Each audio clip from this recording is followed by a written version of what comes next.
All right. Hello and welcome to another episode of the Couch Warrior podcast. As always, I'm your host, Mike. And today for UFC Mexico, I'll be breaking down the card with my guy, Andrew, the dog father. We originally had a different guest, but he couldn't make it. So my guy pulled up on short notice, like 30-minute short notice. So thank you, Andrew. How you feeling about the card, bro? I like this card a lot. Like a lot. And by the way, this card's at elevation if you haven't heard yet. Shocking. Shocking freaking news. But yeah, this card's at elevation, guys, by the way. Dude, next time I hear that, I'm going to lose it. It's everywhere. That's all anyone's talking. And it's relevant. I get it. It's very relevant, but I feel like even when it was in like Utah or wherever, people didn't even talk about it this much. Yeah, because it's fresh in everybody's memory, right? So yeah. All right, so we can jump right into the card. We've got a 13-fight card. Real quick, I'm going to give a quick update on what's happening with me and the Couch Warrior pod. If you guys follow me on Twitter, you already know I'm officially a part of the Beer Money Picks Discord. It's a dope-ass Discord. They got a ton of guys in there who are super sharp. They do a bunch of different sports, basketball, football, hockey, whatnot. I joined on. I'm going to be doing their MMA picks. So all my picks from now on are only going to be on that Discord. You could find it in my link tree in my description of my Twitter or on YouTube. It's there for both of them. You just hop on. It's $40 a month, or you can do bi-weekly for $25 for 2 weeks. You get 25% off with my code. So just hit me up for the code and I'll give it to you guys. No problem. And I'll be giving out a few free picks here and there, but most picks are going to be there. The pod will continue as it was. It's just instead of telling you guys all my bets on the pod, I'm going to only give a few. Some feedback coming through. Is that from you, dog? possibly. I heard that too, but let's see what happens. Real quick, we'll catch up with the chat and then we'll jump right into the card. Daz, what's up, brother? Thank you for tuning in as always. Mr. Dixon. Hello, Mr. Couch Catado. I'll take it. My guy, Tyler, 138 MMA. Make sure you guys are following my boy. Junior Tafa. That is Andrew indeed. He's on his Junior Tafa vibes. It's at altitude. Did you know that, Andrew? Yes. Like super altitude? Like 7,000 feet. I don't know. I only care about American units. I know it's like in the metric system there. So yeah, it's something. Dogfather, the sharpest man of them all. Indeed, he's a sharp fella, but I don't know if he's sharper than me. We'll see. We'll see. It's not a competition. Yeah, it's us versus the bookies. But we can jump right in. First off, we've got Muhammadjon versus Erik Silva. Naimov 10-2-0. He's 29 years old, 5'9" at the 70-inch reach. Silva 9-2-0. He's 36. He's going to be 5'9", same height. He is 7 years older, and he's going to have a 1-inch reach advantage. Why don't you start us off, Andrew? You going to be betting Naimov at -400? No, I'm not gonna be betting Naimov at -400. It's a massive market overcorrection here. It was up to -450 today, and I would have bet Silva at +350. I'm gonna see how the week goes along. I feel like this line's probably gonna blow out a little bit more. Naimov, in particular, trains at an elevation fight team, so he does train at altitude, but he's had cardio issues in the past. We've seen it on the regional scene, and most of his fights that do get extended, they're really not that impressive of performances, especially past like the 7.5 minute mark. I wouldn't say he high rolled to finish against Malarkey, but he was losing the majority of that fight before clipping him with that big right hook on the counter, while Malarkey was shooting in. And the Wood fight, his cardio did look suspect as well, but he had a bunch of breaks for fouls and stuff like that, and almost got finished in the third round. Pretty much held on for dear life with Wood. Wood's in my opinion, Wood's a 35. He had a large physicality advantage. So I'm really struggling to get to the line here. there are some issues with Silva. We saw it in the Brown fight. Like, also has, cardio issues as well. He kind of fights out of like a karate style stance a little bit. Um, Naimov should probably hit takedowns here early, but like as this fight gets extended, we could get kind of like a sloppy back and forth grappling match. Or to be honest with you, I think it's like a 50-50, you know, 50-50 grappling match, like past 7.5 minutes, where I feel like Silva probably has the better jiu-jitsu. And I feel like he's probably better versed on the ground. The striking really, you know, isn't that close, but obviously you lean to Naimov because of the power. But most of his finishes aren't really late in his career because, as you see, like he has, gas tank issues. And even in like the Malarkey fight on short notice, you could see him slowing down before he clipped him. So, I don't really see how this fight, if it does get extended, like Naimov covers his price tag. So yeah, I'm gonna be probably looking to live bet Silva if he's not dead after round one. And I might even get on the money line early. But just trying to figure out how I want to play this fight. I was thinking about the unders here because with the way Silva fights and the gas tank issues, there's a possibility that we see a finish, and there's equity on Naimov's side early in the first round, their first 7.5 minutes. And, maybe Silva could lock something up early as well. It's like priced reasonably at like 160. So, just around 60%. I feel like, this fight could finish at a much higher clip in hindsight, but, trying to get a read on it seems kind of challenging. I do lean Silva on the money line side because of the price. So I'm not really interested in parlaying Naimov at all. Yeah, I'm with you there.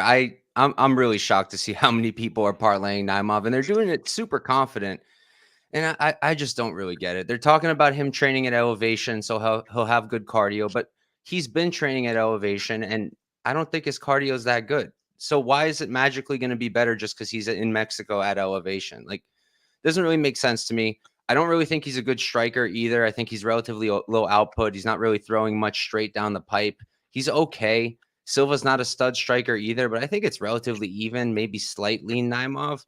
Everyone's talk. I think only reason we're seeing this line is because of the TJ Brown fight with Silva. But first off, I think TJ Brown's underrated. People love to hate the guy. I actually think he's pretty decent. He's definitely a good wrestler. Naimov's also pretty good, but I think Silva's going to stuff a lot of takedowns. I think he scrambles well. I think he can get his own takedowns too. He's going to have the submission upside, in my opinion.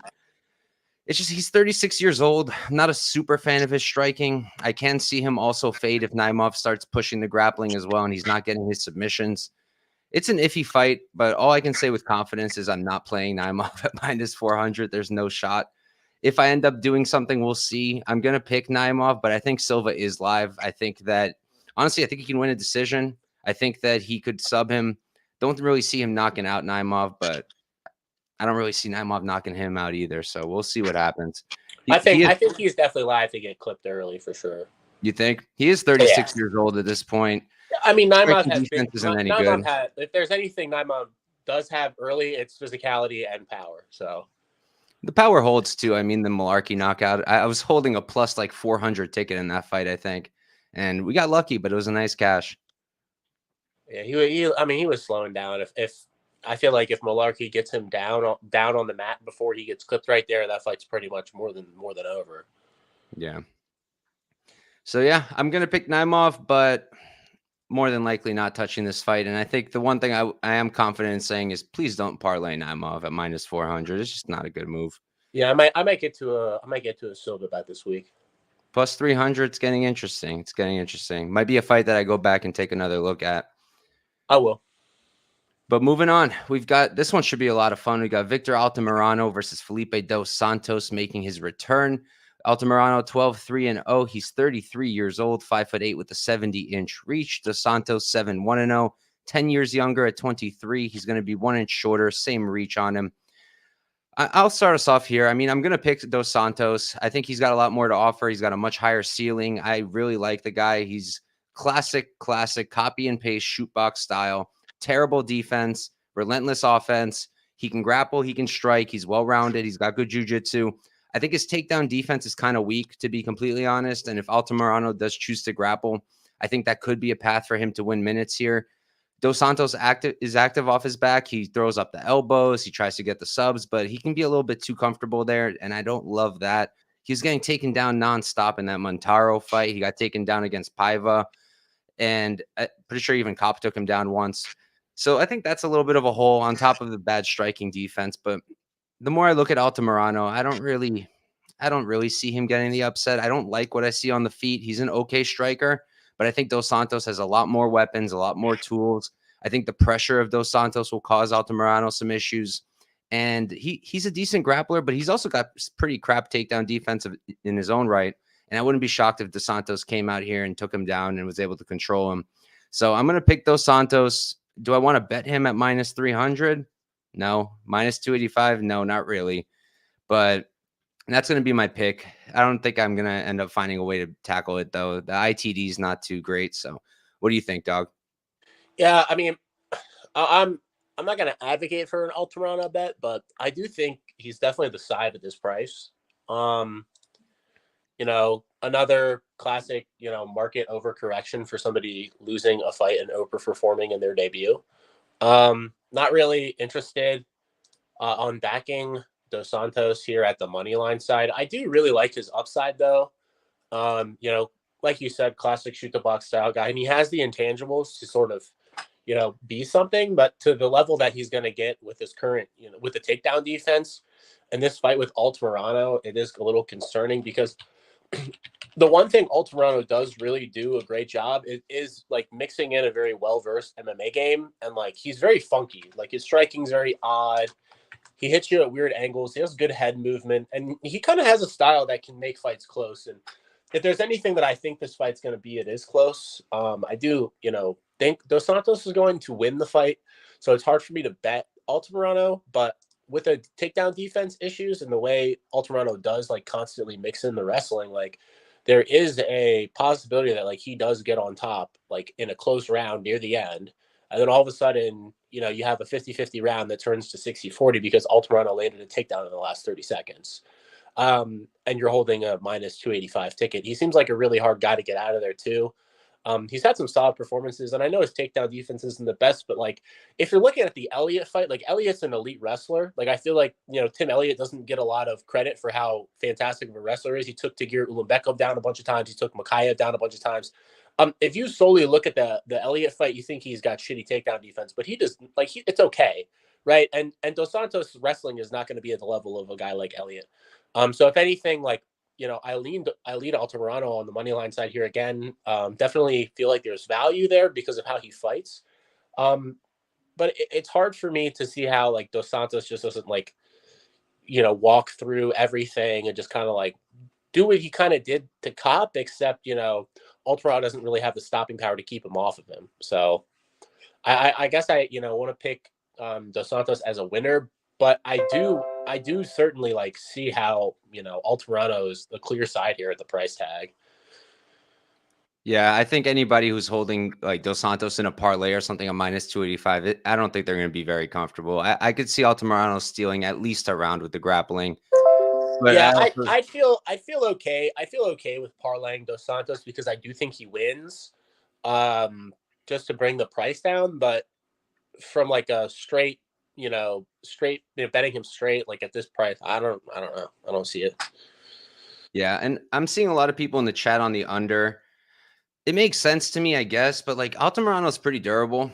I don't really see Dos Santos finishing him. Maybe like a TKO stoppage, something like that. I don't see him subbing Altamirano. I guess maybe there's like a KO likelihood like standing, but I don't really see it. Yo, did you know this card's at elevation? Yes, it is. Yeah, these flyweights are gonna gas in 5 minutes for sure. I am a little concerned about Dos Santos gassing. He's got good cardio, but how's it going to hold up with that pace up at elevation? Could be a question mark. Hard to say.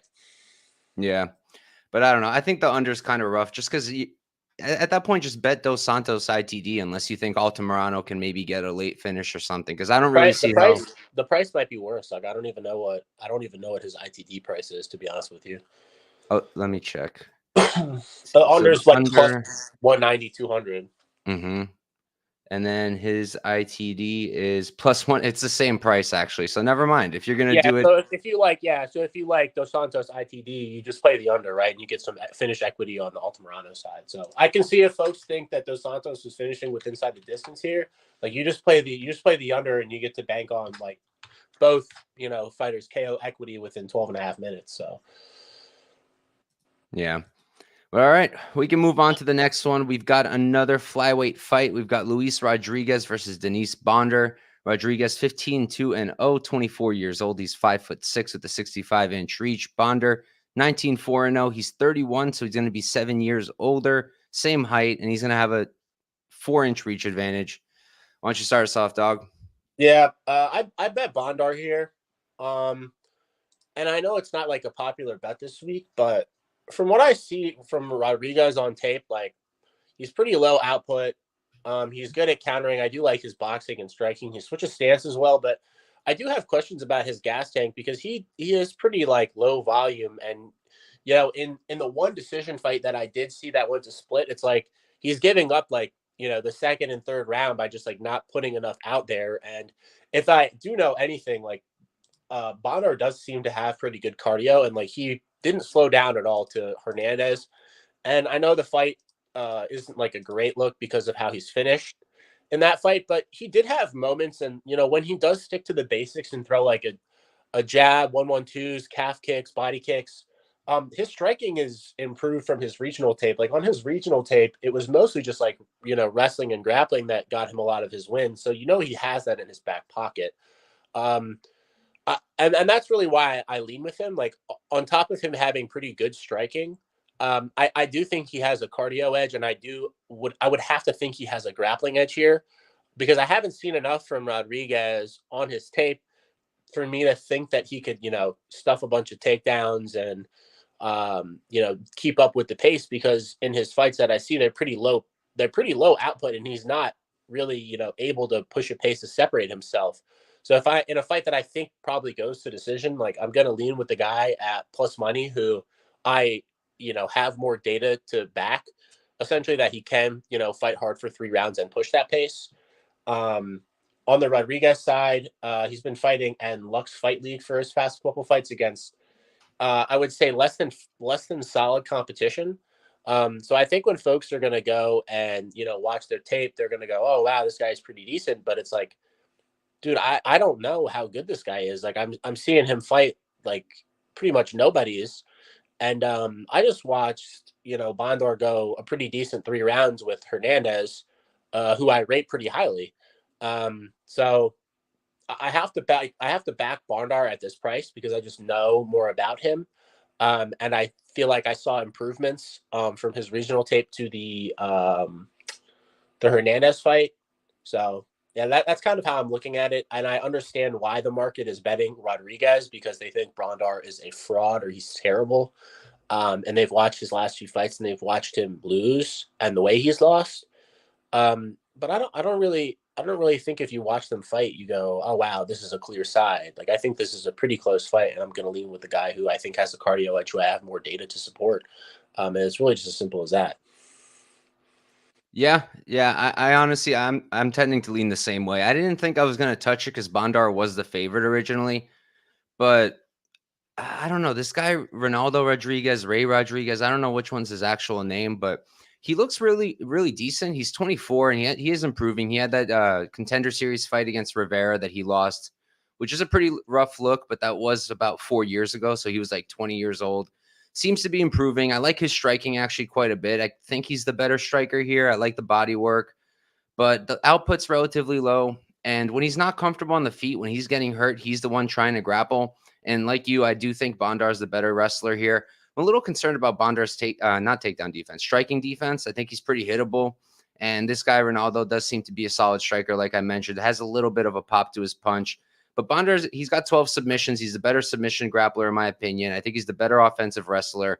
I think that he can compete on the feet. I don't think that Rodriguez is some like stud boxer by any means. I think it's going to be a close fight, but in a close fight like this, with one guy having actual UFC experience against decent guys like Carlos Hernandez at plus money, that's pretty tempting. I see a lot of people talking about the over, and you mentioned the over, but I kind of lean the under here. I feel like both guys could probably get finished, especially if they tire out. Both guys have decent finishing upside. On the Bondar side, I feel like it's probably a submission. Maybe Rodriguez can finish him with a TKO or something. But as I'm saying it, it almost sounds wrong. So, yeah, I'm going to pick Bondar. We'll see if I end up getting to a bet. We got Tyler over here saying, I feel like Bondar is getting slept. That's interesting. Possibly. Yeah, it could happen. I don't know about all that. I definitely lean Bondar, especially at the line it's at right now. We'll see if I end up betting it. I mean, getting outstruck by Jerome Rivera in your Contender Series fight isn't really a good look for this. Like, regardless of what you saw, regardless of what I see on his regional tape, it's like I have no like he's fight. I don't know like this level of competition that I'm seeing him fight. It's like, yeah, his striking looks good, but it's like I watch Bondar strike it, and I'm like, it's pretty. Like his striking is pretty clean. Like he throws his basics are pretty good, and he's pretty athletic. Like, so if I go back to the only guy on one of the few guys on Rodriguez's tape that's like was in the UFC or at like a reasonable level, and he's getting outstruck by him, it's like I don't know really what to think. So I'm definitely going to side with Bondar. Yeah, that's definitely fair. But we can move on. We'll see if I end up betting anything. If I do, it will be on the Beer Money Picks Discord I mentioned earlier in the beginning of the show. If you guys haven't already heard, the Couch Warrior Pod, we're now a part of the Beer Money Discord. Make sure to check that out. It's in my description in my link tree on Twitter, on YouTube. It's $40 a month. It's 25 for 2 weeks. You can get a discount with my code Couch Warrior Pod, 25%. And that's where all my official picks are going to be. All my final bets are going to be there. I do have a bunch of bets that were already made and made public before I joined them. So I will be talking about those when we get there. But if I make any other bets, that's where you're going to find them. And if I make a bet on this fight, that is where you will find it. And we can move on to the next fight. We've got Claudio Puelles versus Chairez Ziam. Puelles 12-3-0. He's 27 years old. 5'10" with a 72-inch reach. Ziam 14-4-0. He's 26. He's 1 year younger. He's going to be 3 inches taller and have a 3-inch reach advantage. I'll start us off here. So for me, I'm picking Chairez Ziam here. I went into this thinking it was dog or pass for sure because I know Ziam. I know he fights relatively close. Doesn't often stand out really in his performances. But then I was watching Claudio, and it's like, I don't really know what he's going to do here. He can probably get a sub. I mean, Ziam's been submitted, but to get a submission, you got to get it to the ground. I know you could get maybe a standing, take the back standing or something, but I don't think that's happening here. Puelles is a pretty good striker, but he's low output. The jiu-jitsu is fantastic, but the wrestling isn't really that great. Ziam's got pretty good takedown defense. He's improved leaps and bounds since he first got into the UFC. I think his output has improved a lot. I think his striking is pretty damn clean. And he's looked really good in a lot of his performances lately. The Michal Figlak performance was very solid. Figlak, decent competition. The Jai Herbert fight, I wouldn't say it was some phenomenal performance, but a solid win against a better striker than Claudio, in my opinion. So for me, if Chairez can keep this off of the ground, keep that floor is lava mentality, I think he outstrikes Puelles. There's a possibility that he does something stupid, like goes for a takedown, which he can do. And then that would just be terrible for him because that's where Puelles wants this. And if he can't get it there himself, you're doing him a favor by taking him down. But if he doesn't do that, if he just keeps on the feet, fights smart, I do think Ziam wins this at a pretty high clip. And I did end up doing something with him that is officially behind the Beer Money Picks Discord. So you guys are going to have to join to check that one out. But I do think that Ziam is going to take this fight. How about you, dog? This one's really hard for me to get a read on just because Puelles, like, it had a massive step up in competition to from Guida to Clay Hook, from Guida to Dan Hooker, and I'm not like there's really nothing impressive about Ziam like in terms of his margins here, like at this price tag. If you're paying minus 225 for Ziam, like I have to assume you think like Claudio Puelles is a complete bum, right? And like you're just kind of looking at his last fight and going, he's awful. He has gas tank issues. He's soft to the body, et cetera, et cetera. And I went into it going like, I can't wait to bet Ziam. This is such a gift. And I started taping Puelles, and I'm like, he's really not that bad, like at all. And and Ziam doesn't separate himself, and I don't know what physicality he brings to this fight that's just gonna like bully Puelles here. Like he's not a bully, like he's not Dan Hooker, that's for damn sure. So it's hard for me to like even like understand how like we get to this line. When Ziam's been like, you know, a pretty short favorite or like an underdog in a lot of his fights. Like I bet on him a couple times. So I was expecting to like love like betting Ziam here like it was a gift, but I actually am, you know, I'm actually like I'm not considering betting Puelles, but I kind of am. Um, if this line kind of blows out, which I expect it to do, um, because he's really not as bad as like the market seems to think he is. Like he just had an absolutely god awful performance against Dan Hooker. Like I can't imagine what Dan Hooker would do to Ziam. Like what's Ziam going to do to Dan Hooker? Like cage, like push him to the cage. Like I don't really know. You know what the market thinks of Puelles now. I guess he's like the worst fighter ever, but I don't really see it. Like he's got good body kicks, good basics, good 1-2. His wrestling's not the best, but in my opinion, his jiu-jitsu is pretty elite. And you know, Ziam doesn't really do anything to like separate himself a lot of the times. He doesn't have a lot of power either. And every single fight he gets into grappling exchanges. Every fight. So if you're betting on Ziam and saying, "Oh, he's not going to get in grappling exchanges," watch every fight. Every fight he's in the clinch. Every fight he's hitting up, trying to hit a body lock.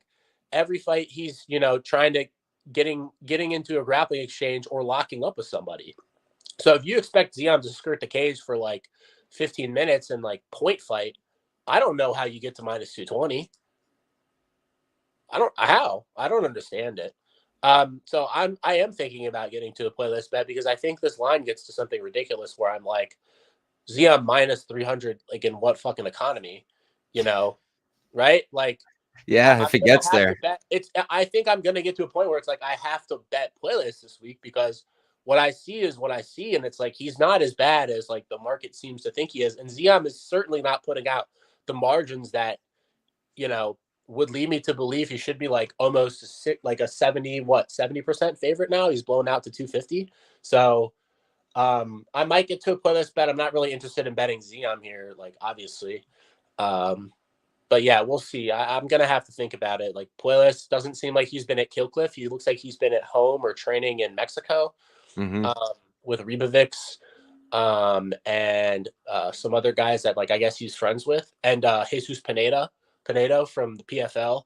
So I guess that leads me to believe he's been in a good gym and he's at home. He feels comfortable in, and yeah, I feel like I lean on the money line side playlist for sure. And I might get to a bet. Like I'm not. I wouldn't be surprised if I get to it, especially if this line gets to a certain point where I'm forced to. Yeah, it makes sense. I don't know. For me, I don't think Puelles is a bum by any means. I've been backing him for a minute now. I even bet him in the Hooker fight and ended up hedging out right before. But like his output is trash on the feet. He's really not throwing that much, and like his striking is decent. I just feel like if he can't get Ziam down, I just think Ziam's a much better striker than him, and I feel like he will be able to at least differentiate it enough on the feet that he will be winning the minutes. But like I mentioned, it is a concern of mine that Ziam might make a stupid move and go for a takedown or initiate a grappling exchange, like you mentioned, and then get caught in something. So that's a concern, but if that doesn't happen, I do think Ziam wins this at a pretty high clip. I don't know if I'd get to minus 300 or anything like that, but I think right now the line's relatively fair. But we can move on to another one that I think the line isn't fair. We got Edgar Chairez versus Daniel Lacerda. Chairez is 10-5-0. He's 28 years old, 5'7" with a 72-inch reach. Lacerda 11-5-0. He's 27, 1 year younger, 1 inch shorter, and he's going to have a 2-inch reach disadvantage. Why don't you start us off? Oh, I mean, what a fight! Holy. The third or fourth booking now. I hate to say it, but like as I go through every card, it's like they're underdogs that like I want to back because when I watch tape, it's like this guy's not that bad. But if there's one thing I can't back, it's people that I feel like have quit in them, and I feel like Lacerda has quit in them. So, despite like the price and the skills, I really have no interest in backing Lacerda. We've seen it enough times that I mean, let's be real. Like, if he doesn't get his way, you know, he might quit off a calf kick here. Like, I wouldn't be surprised he gets calf kicked by Chairez like 2 times and just quits. So yeah, I can't bet Lacerda at all. I kind of do. I like Chairez a little bit. Like, I like his game. Like, he's pretty physical. Like, his boxing's clean. It's powerful. His takedown defense isn't very good, but like his submission game is solid. He's got a nice his guillotine is nasty. He's got nice long arms. Calf kicks are good. I do like Chairez. I think he might have a little bit of upside, and just like he's going to be like a fun guy to kind of keep track of in the UFC. I think he's a fun flyweight as well as Lacerda. But you know, it's hard for me to back Chairez at the number. Obviously, people are just kind of blind betting Chairez to get to this price. So at the end of the day, like, if anything, the best bet here has to be like the under at what's it at? Minus 210 or 200, 66% For the under 1.5. That's crazy. That's a great price. On Daniel Lacerda, are you telling me a Daniel Lacerda over 1.5, 66%? That sounds pretty nice. Here's the thing, though. He came out looking so different in terms of like the pace he was pushing in the last fight. And like for 3 minutes, and then he got his head stuck in a guillotine. Yeah, but in terms of him like dying, gas death, like he didn't seem like that's where it was going. Yeah, he got caught, but that shit happens. I don't know. Like he came out pretty like he came out fine, I guess, but you know, for the last 30 seconds of the fight, for the last like almost 40 seconds of the fight, he had his head stuck in an arm-in guillotine. Like, do you like what do you think happens next after that? Like, does he just fall over on his back and just like die? Like, what's the next step there for Lacerda in that position? Try to get out of it. He looked like he was doing a great job. He wasn't even fighting hands. I mean, he wasn't out either, and he didn't tap. The ref called it early. We don't know. I mean, yeah, that was definitely a weird sequence. And like, if you're tapping from a standing arm in guillotine, like you deserve to be cut from the UFC. But yeah, no, Chairez does have a tight squeeze, so it is a little bit like I really just want to bet the under. Like, I really want to bet the under because it's a Lacerda fight. But like, is he come out and like turn into like a D1 wrestler? Like, okay, great, for how long? Right? It's like, that's a good question. He's gonna get one. Like, what's he gonna do? Get one takedown and then gas? Like, that's probably what. Like, Chairez gets up one time and he's gonna gas. It's like, I feel like I have to. I really do want to bet the under, and I'm gonna tape this one more through the week because, you know, just looking at how Lacerda fights, it's like, and what like pretty much just how every fight goes. Like, if he doesn't get his way, like he quits, and it's like they're telling me the under is like 66%, and I'm like, dude, like the likelihood of him quitting is like, I feel like the likelihood of him quitting is 60%. So like, give me like 10% on him bonking Chairez with like a wheel kick, and then give me the other half for, you know, Chairez finishing him somehow with a calf kick. So yeah, I do lean under here, 1.5 for sure, and I do lean, you know, Chairez, but I might get to like just Chairez round 1, like depending on the price, right? Like if I get Chairez round 1 at like a great number, like I'll probably just bet Chairez round 1 and just like. Wouldn't you rather like Chairez round 2 after Lacerda tires out? No, because he did not look like he was gassing in their first fight. Like, I guess if he didn't get his head stuck in that guillotine, they were probably finishing that round. Yeah, I mean, maybe just play Chairez round 1, round 2, but at that point, I'll just play the under. Fair enough. Yeah. So for me, I mean, it's pretty obvious at this point. I made this play early before I was a part of the Beer Money Discord, so this is a free pick. I am on Lacerda at plus 300. I just think the line's off. I don't think that Chairez should be minus 375 to anybody not named Shannon Ross. So, like, he's not spectacular. He's a good fighter. He's well-rounded. He's exciting. He's a solid striker. He's got a decent submission grappling game. Off his back, he's threatening subs. But takedown defense sucks. Lacerda got him down pretty easy. And I don't really understand this narrative of Lacerda losing on the feet against Chairez in that first, whatever it was, 3-4 minutes. I thought it was relatively close. I liked what I saw coming out of Lacerda. I like that he was a little more calm because most of the times we're seeing him finish, it's because he's going in there way too overhyped, way too overexcited, going way too hard. And I just think people are going to be really surprised when this dude pulls up, fights at a slower pace, uses his wrestling, the under gets cooked, and then wins this fight. and cashes me that plus 300 ticket. I will get concerned if we leave about the 7.5 minute mark for sure. I have considered maybe adding a little bit on Chairez round 2, round 3. I don't know if I'm going to end up doing that. If I lose my unit, it is what it is. It's going to suck, but I just think the line's wide, man. The more I watch it, the more I agree with myself. I just think it's too wide. I actually really like a lot about Lacerda. It's just that gas tank or the possible quitting that people are talking about, but I don't think he's a quitter. I just think he's kind of an idiot. I don't really think he's a quitter. That's just my personal opinion. We'll see how it plays out, but seeing him get that takedown pretty easy, seeing Chairez struggle with takedowns in the past kind of made me feel pretty comfortable at least taking a shot at plus 300. I mean, we're talking what? That's what, 20-something% they're giving him? I feel like that's kind of off. I feel like that's kind of off. So we'll see what happens. They've been milking this. I don't know why they keep rebooking this fight over and over and over again. They really want something to happen here. I don't really understand what. Because even if Chairez wins, it's like, okay. And he was winning the first one and might have gotten the sub. I feel like it's a favor for taking on Tyra in short notice. That's kind of how I feel about it. Yeah, and then he's going to come out here. Lacerda's going to submit him in the first round. I'm going to cash my ticket. With and Chairez will be screwed. What's he submitting him with? It's a good question. Something. He's going to get with something. What's he submitting him with? His jiu-jitsu is pretty solid. He's not like some slick grappler, but he had Molina's back for like, what, the entire first round? Yeah, but Chairez doesn't really give up his back. Have we seen him really scramble to get up often? No. He didn't really give up his back against Tyra either. He kind of just conceded like guard. That was kind of a weird fight, though. I was pretty surprised at that one. Yeah, it'd have to be like an arm triangle or something. Like he'd have to pass. He'd have to pass and probably get to a dominant position. Like I don't know what he's gonna do. They're gonna cancel the fight and reopen it at -5. Literally every time they rebook this fight, the line gets wider and wider. And I've had a bet on Lacerda every single time, so I'm sticking with it. You love suffering.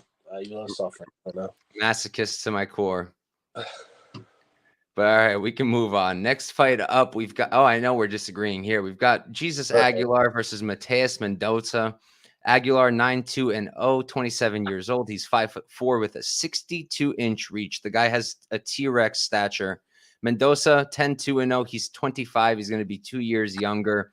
Going to have a 2-inch height advantage and almost a 10-inch reach advantage. I'll start us off here. I've had a pretty good read on both of these guys.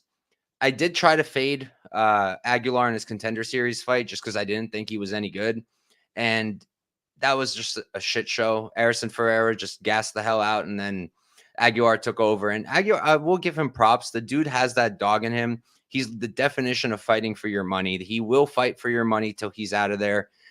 I just don't think he's very good at all. He cashed me a great ticket against Shannon Ross. Everyone and their mom was playing Shannon Ross for some reason.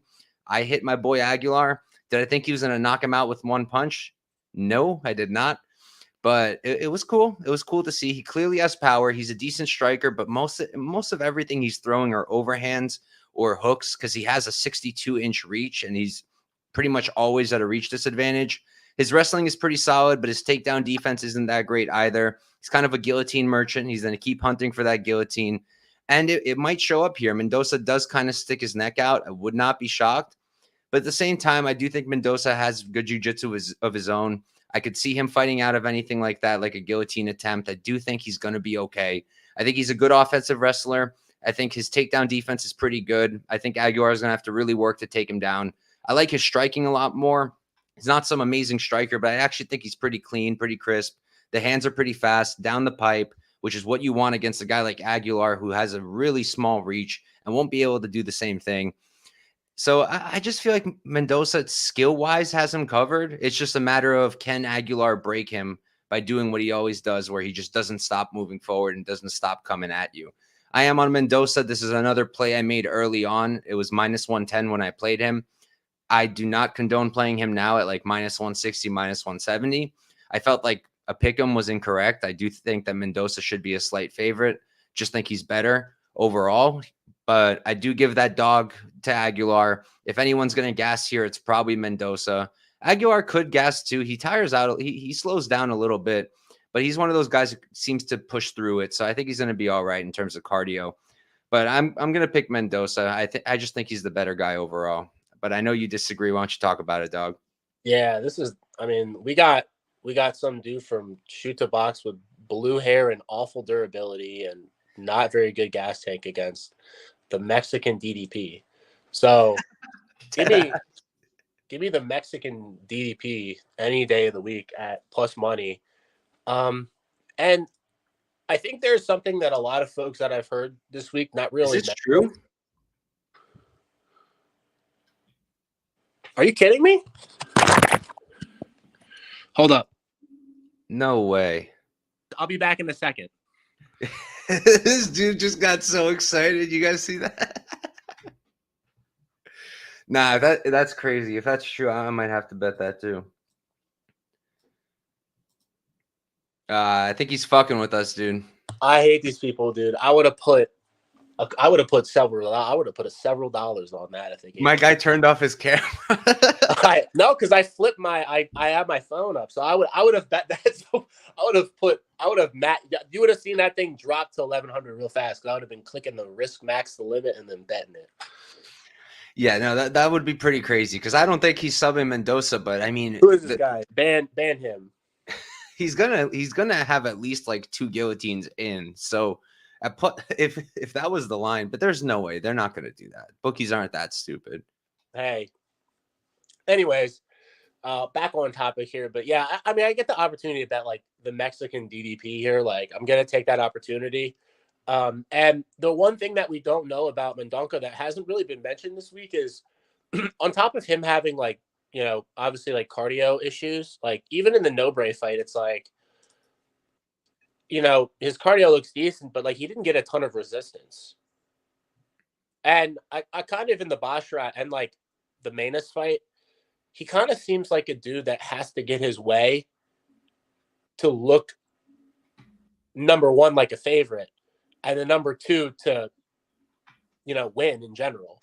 Like he sort of has to like have his way with his like opposition and like get to dominant position or like have a slow paced kickboxing match.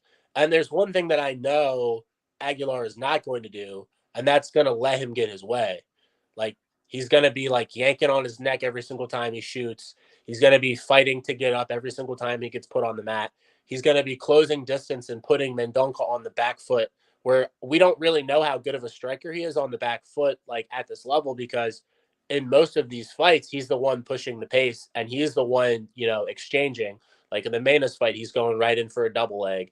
In the Bashrat fight's pretty negative on the outside. So he's able to look, you know, he's able to look positive where a Bashrat's looking negative. The Ajim fight, like I don't even count. Like that guy's not, you know, UFC level. And I know some folks kind of think that Aguilar's skill for skill isn't really UFC level, but intangibles are something that, you know, I feel like he has that are pretty off the, like, I wouldn't say off the charts, but like in terms of Mendonca, I feel like they are. And, you know, I struggle to understand why folks are betting Mendonca when we don't even know what his cardio looks like at 125. And this fight's, you know, shockingly, this fight's at elevation.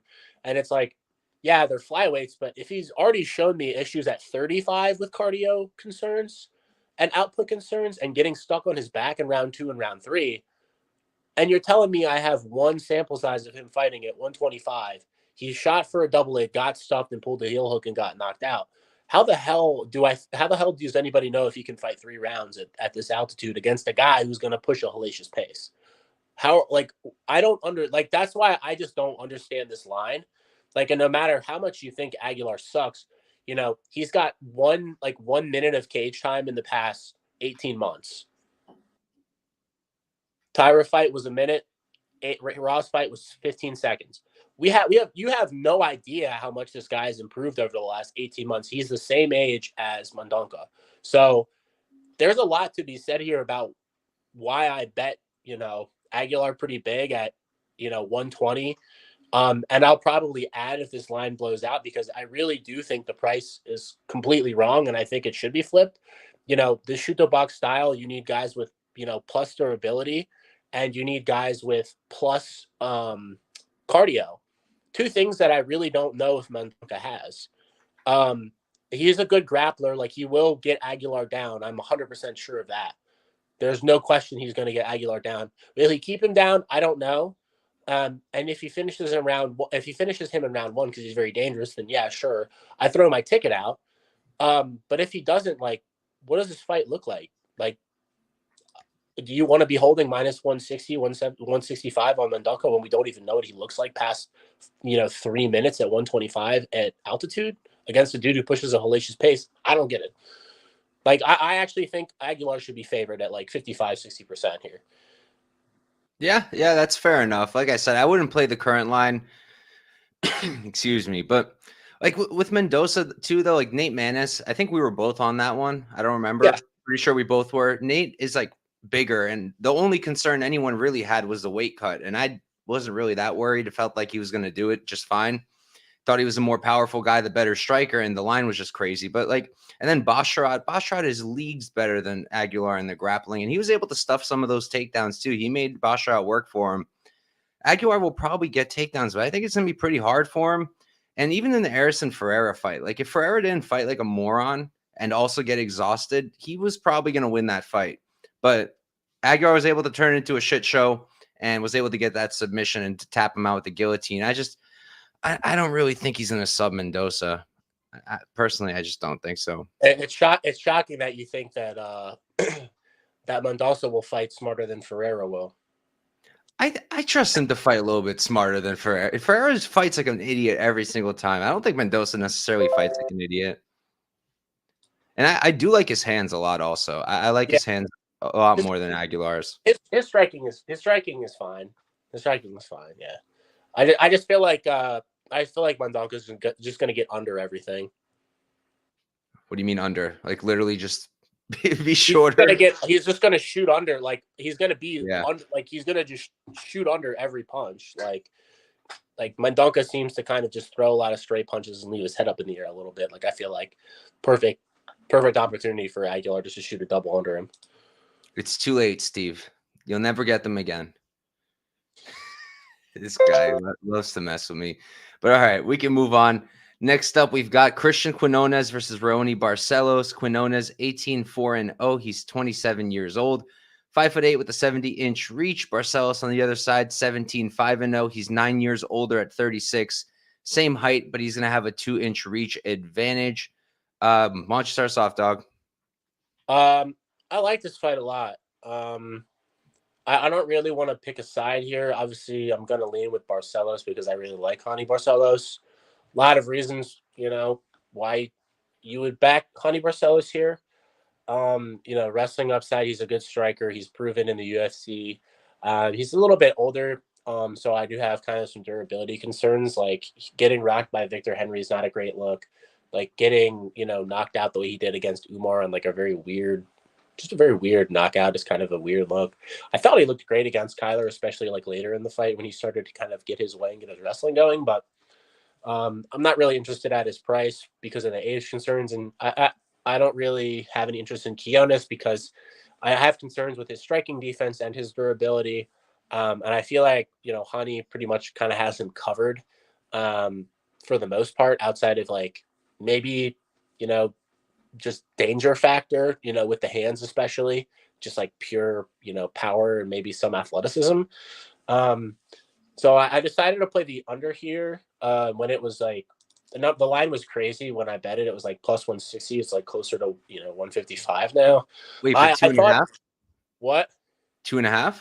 Yeah, 2.5. It was plus 160. That's an opener, so nobody really cares if they're listening to the show. But I would say, it was probably value up to like 55, 60%. I wouldn't really bet it now. At the current line, I do think Quinonez would probably be the side. But I'll probably end up just donating on Barcelos by submission. Because I don't think Quinonez jiu-jitsu is at the level of Barcelos, or his grappling defense. So I probably, if you want to have some action on this fight at the current lines, and when we do get props, I feel like Barcelos is just like an easy click for me. It's probably going to be something ridiculous. I feel like he has a grappling edge, or maybe Quinonez by KO would be fun. Like would be a decent way to play it. But I do think we go under. And I do lean violence. And I do think if you like a particular side, I lean Quinonez based on the current line. I don't want to play Barcelos at 190, like, just because of the durability concerns and the age. But I do like violence, and I would say, pick a side with that. Yeah, fair enough. For me, like, it was a pretty easy click to make. I played Barcelos earlier on. This is before I joined the Beer Money Discord, so this is a free play that you guys are getting from me. But it is a line that unfortunately is gone. I played him at -166. I played him pretty heavy for 3.2 units. Of course, there's concerns. He's 36 years old. He's getting cracked. Quinonez can crack. He's got a lot of power. But other than that, I'm not really high on Quinonez at all. Not really high in his skill set. Not really high on him in general. I just don't think he's phenomenal by any means. I think for Barcelos, this is a huge step down from Kyler Phillips, Umar, Trevin Jones. I guess Quinonez is better than, but Victor Henry, Timur Valiev, a fight that I think Barcelos won as well. And I had money on Valiev there. But I just think Barcelos has him covered if he's not getting knocked out here. I think he's a significantly better grappler. I think he's going to have the wrestling here. I think he is going to have opportunities to submit Quinonez. And in the striking, I really like Barcelos' striking too. I think he's really clean. He's crisp. And it's just, you just need him to not get knocked out. And I get it. He's getting hurt by guys like Victor Henry, but I think Victor Henry's cleaner than Quinonez on the feet too. So for me personally, I'm pretty confident in Barcelos.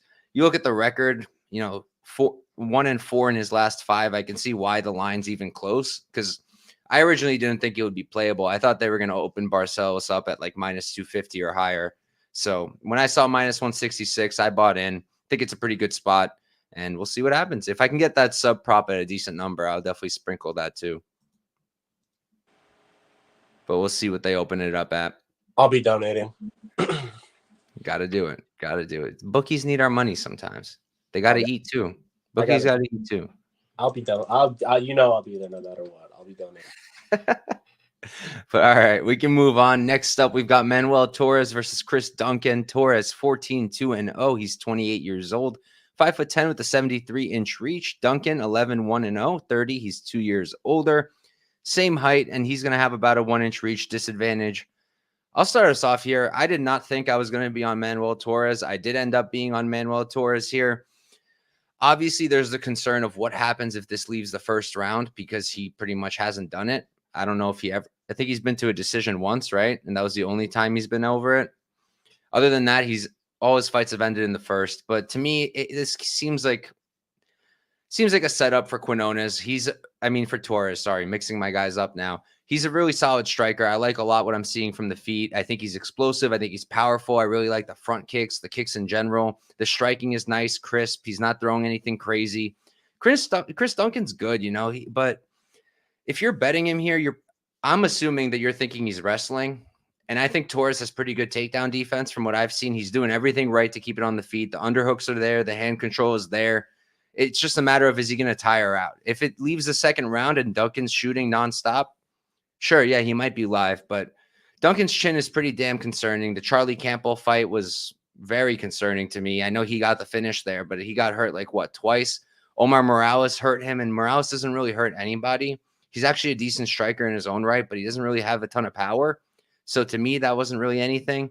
And the Ashmuz fight, what can I really take from that? Ashmuz is tiny. He's a small dude. He's got a little bit of power. He knocked out Sam Patterson. I get it. But other than that, I don't really know what he had to offer Chris Duncan, and that's why he lost that fight.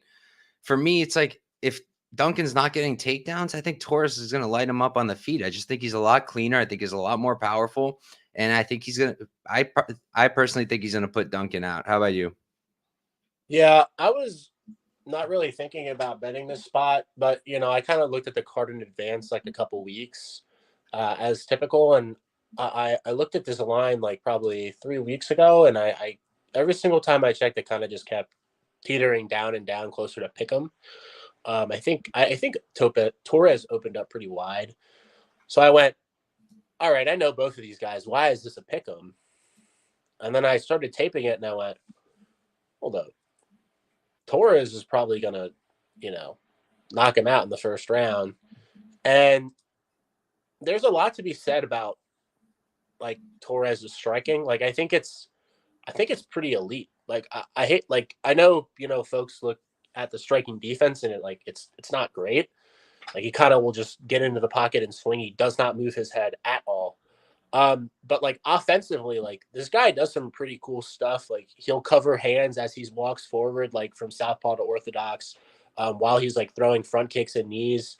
In the Camacho fight, you kind of got to get a little bit of an idea how he defends takedowns. He definitely drops his hips low and like gets his underhooks ready to kind of like push off or dig and turn you to the fence. And I do think that Duncan will engage in the clinch or the grappling exchanges. I really only think the way Duncan gets him down is if he goes low. He's going to have to like go for like low singles and low, like kind of, like low, just like kind of low ankle picks and off balance him around like the fence side, or go low singles and kind of treetop him. That's really the only way I see him getting Torres down, because in the clinch and like from like a double leg, or like from the fence, or from like a body lock, I really don't see him getting him down. He seems very physically strong, especially early. And then when he's off his back, that's really where I'm concerned.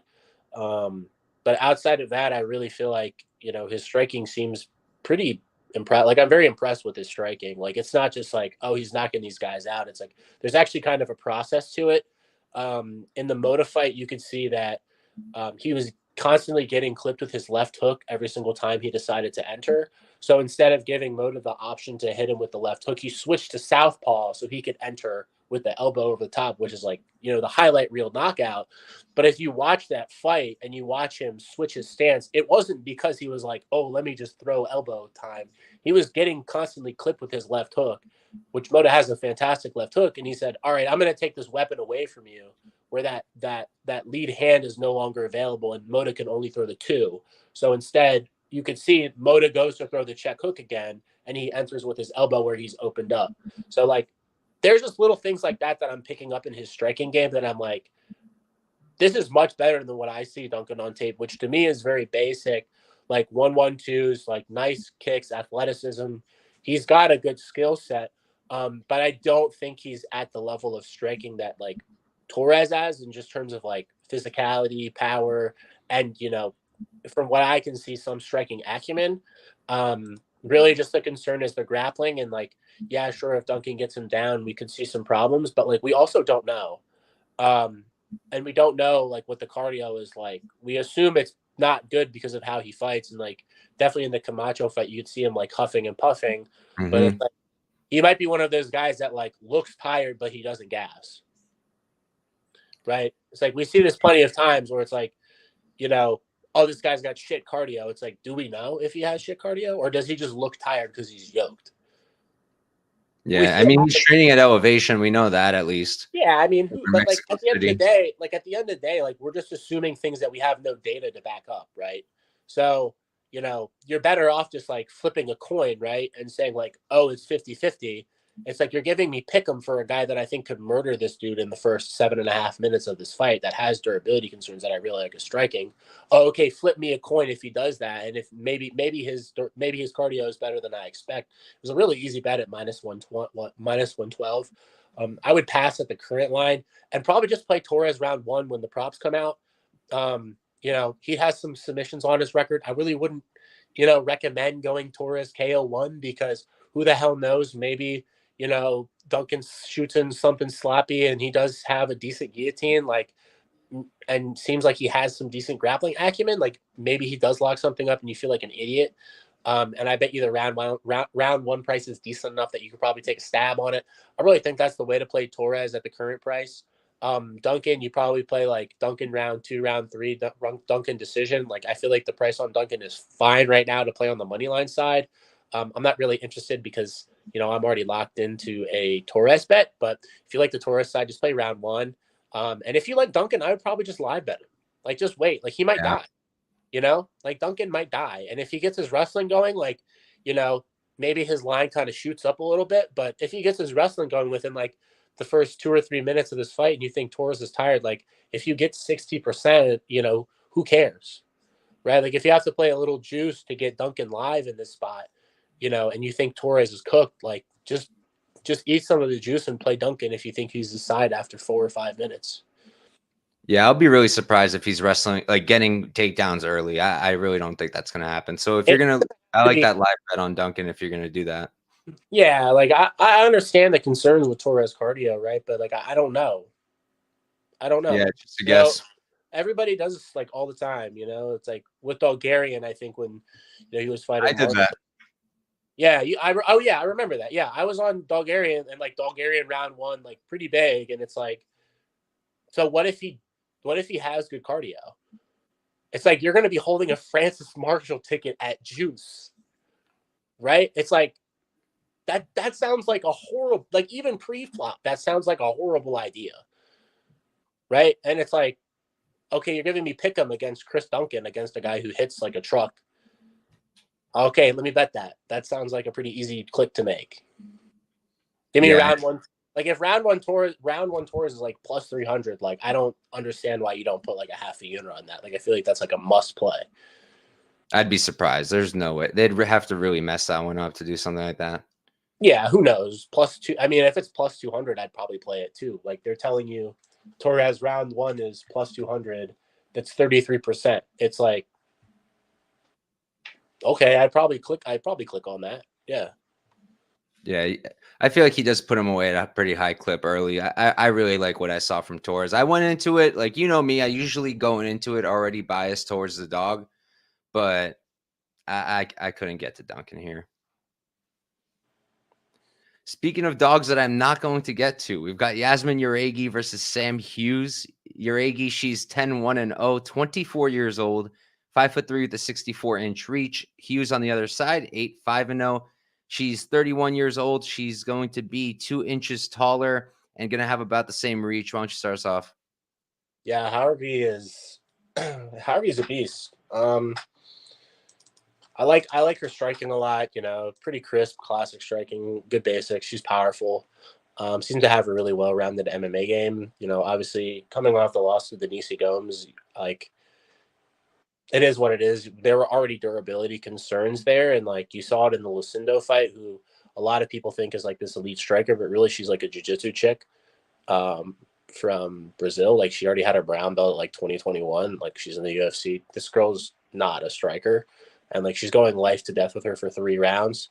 Arguably loses round 1 to Estela Nunes, is a massive favorite as well. Gets clipped, and then is bet up to minus 400 against Denise Gomes.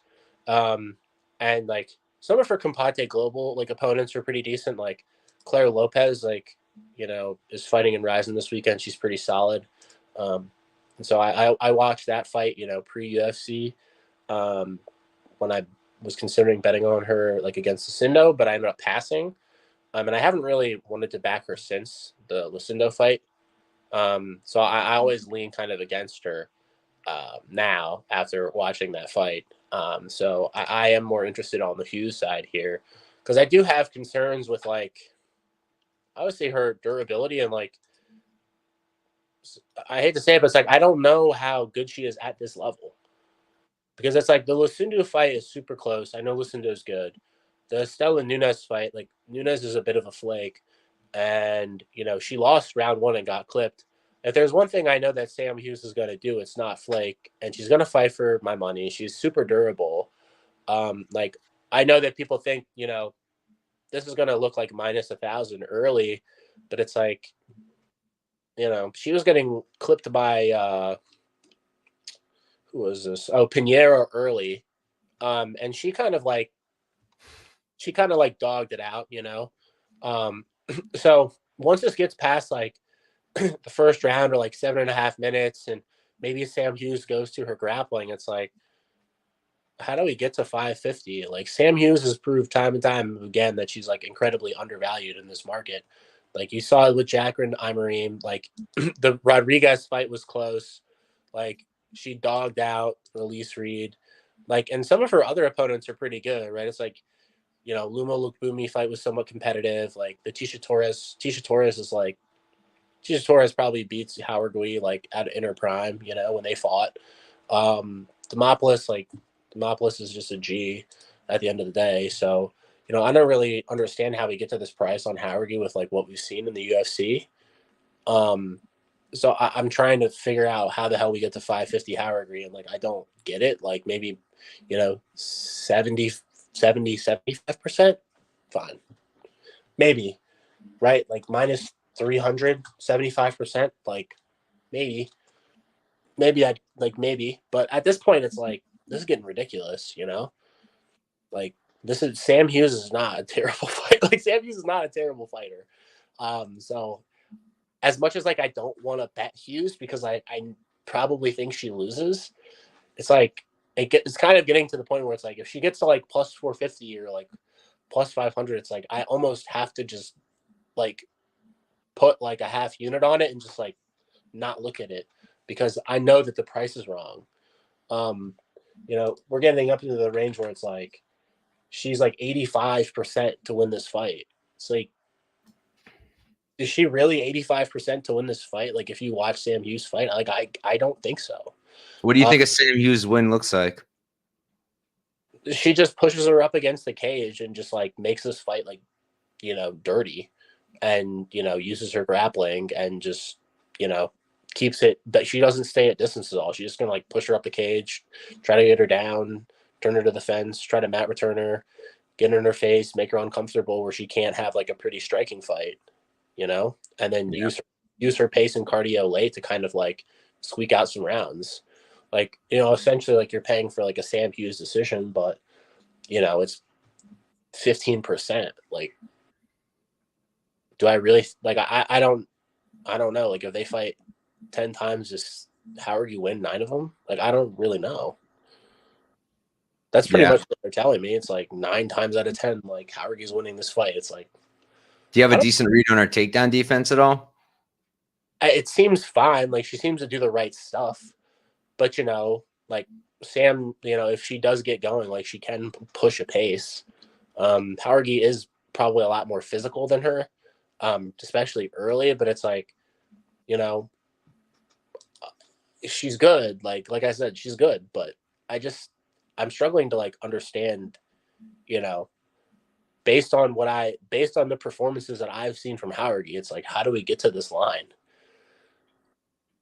I feel like I don't know. For me, I mean, I'm not going to sit here and try to rationalize the line. I think it's crazy, and I'm not touching this with a 10-foot pole. But I have no interest in Hughes because, like, first off, she's a walking punching bag. And Jauregui, if not for anything, she's a great striker. She's a very, very solid striker, and she's probably going to beat up on Hughes. Like, the Tisha Torres stoppage, that was like, is that when her, like, face was, like, blowing up? Yeah.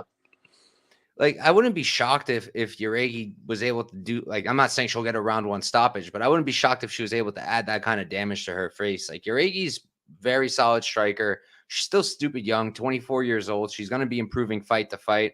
We haven't seen her in a bit since that loss to Denise Gomez. I cashed Gomez there, plus 300. I had people clowning on me the entire time till we got to the fight. And then 20 seconds is all it took. Because I do think Jauregui's a little bit overrated. I do think that Lucindo win is a little bit overrated. I don't rate Lucindo very highly. I think she's fine, but I don't think that's some kind of amazing win. And, the Stella Nunes win, I think Nunes is pretty good. She's just a flake, like you mentioned. She did beat the shit out of her, though. She knocked her out. Knocked her down twice. But yeah, am I going to bet Sam Hughes just because I think the line's a little bit wide? No, not really. Because her wrestling's okay, but it's really only working on women that like don't have good grappling. Like Estela Nunes doesn't have good takedown defense. Elise Reed has horrible takedown defense. Piera Rodriguez completely out grappled Sam Hughes. And I rate Piera very lowly as well. And the Morin fight, Jacqueline just gassed out like a lot of people thought she would. I don't really think Jauregui's going to gas. I don't think Sam Hughes is going to come out here with her singlet and just taking her down. And I like betting on Sam Hughes. She's an underdog that I usually like to back. I backed her against Morin, backed her against Piera, backed her against Reed. I actually did not back her against Nunes. That's when I woke up. But for me, it's hard to see Hughes really winning this without Jauregui gassing completely. And I haven't really seen anything that's suggesting to me that's what's going to happen. So I'm just going to stay away from this one. Yeah. Yeah. I probably won't even get to it. Like, I just don't understand the price, Yeah, it is pretty nuts, but I also kind of understand it. But all right, moving on. We've got Raul Rosas Jr. versus Ricky Turcios. Jr. is 8-1-0. He's only 19 years old, 5'9" at the 67-inch reach. Turcios 12-3-0. He's 30, so he's going to be 11 years older. Same height. He's going to have a 4-inch reach advantage. I'll start us off here. So I don't have a play here, and I probably won't, but I think the line's a little wide. I don't know how I rate Rosas yet. I really don't. I think he's a really good wrestler. I think he's got great jiu-jitsu. His striking, I think, is still developing, and it's still got a way to go. But it does look like it's improving. He's 19, which to me is already, like, for me, that's a red flag. I know some people really like young fighters. I don't. I think when you're 19, 20, 21, I feel like that's when we see them make all these mistakes. And, Turcios isn't some stud, but he's a dog. He's got that dog in him. He's going to fight for your bread. He doesn't give in. His takedown defense isn't the best in the world, and I do think he's going to get his back taken at least a few times here, but he's a great scrambler. He scrambles really well, and Raul couldn't even hold down Mando for all 3 rounds. Like, he was getting reversed.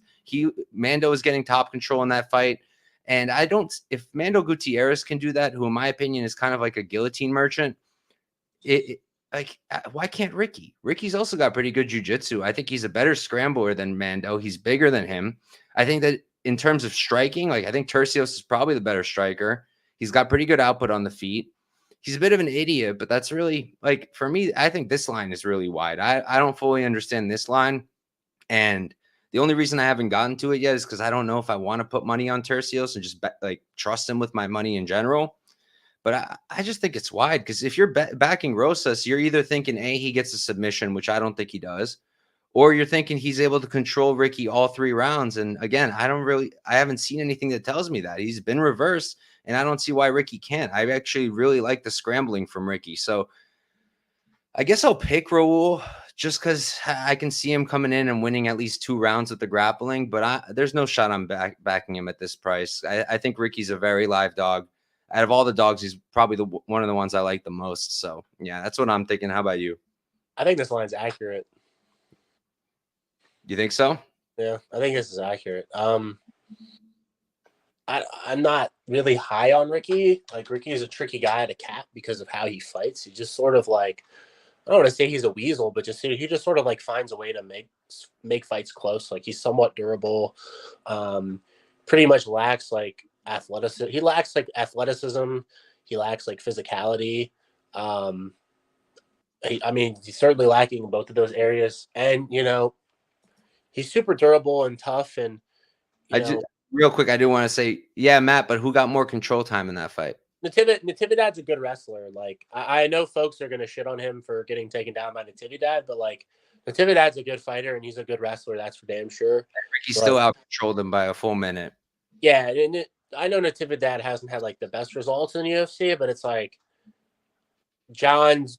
Who did he fight? John's Dana and a split decision and Ricky. It's chill out. You know what I mean? He's not, and he's having somewhat competitive fights with all of them. Natividad can definitely wrestle. That's for damn sure. So, I wouldn't really take much from that. But I really think I'm not the biggest Raul Rosas fan, but I do think he has some skills. He has pretty good physicality. He's pretty, big for the weight class. And, if anything, I know you necessarily aren't concerned, are more concerned with the age, but it's you have to think the kid's learning at 19 or 20 years old.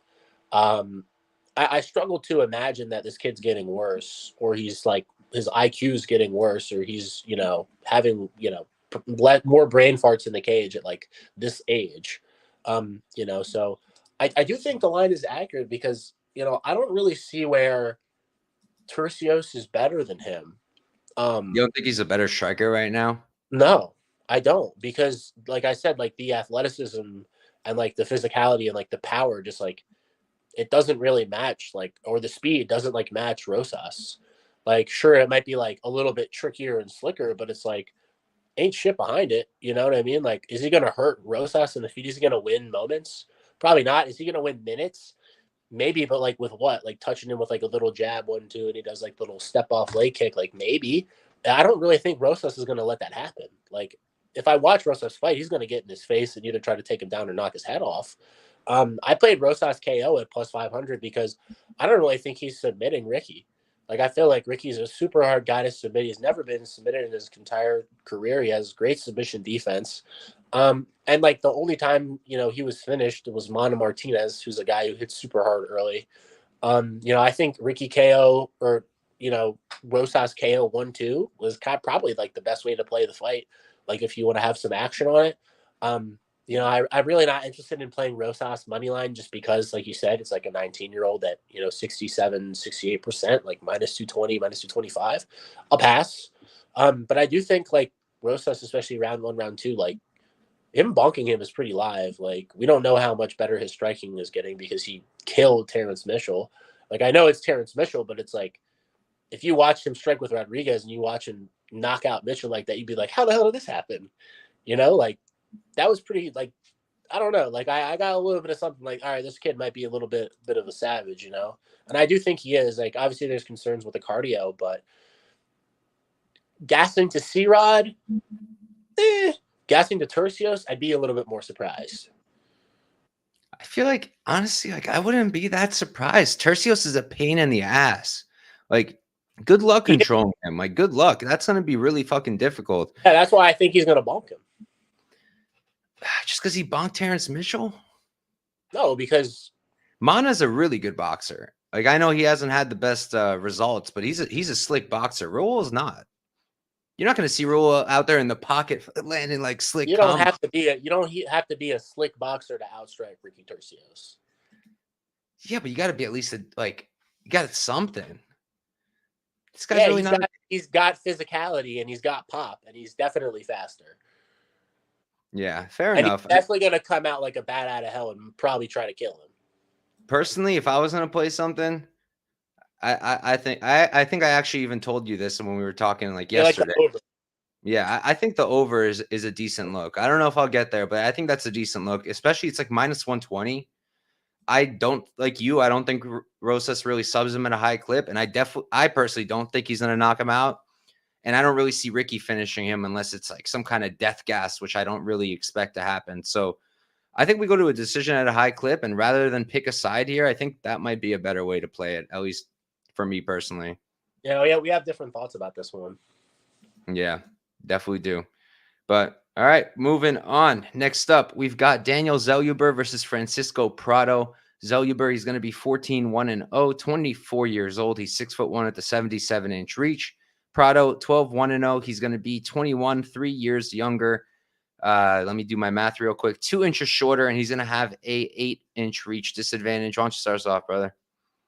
I bet Prado at plus 220. I know it's not like the most popular bet this week because everybody likes Daniel Zellhuber because he's got, he's tall, he's handsome. Prado's handsome. He is. Prado is. Well, we'll get to Prado. Let me talk about Zellhuber first. But he's got the longer reach. He's taller. He has a couple finishes.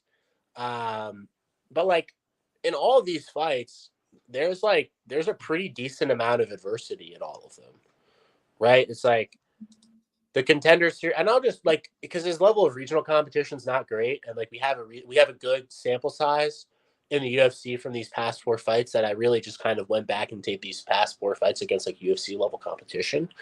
Like Almeida's a 45er, right? Like I don't know personally how good Almeida is because he's, I bet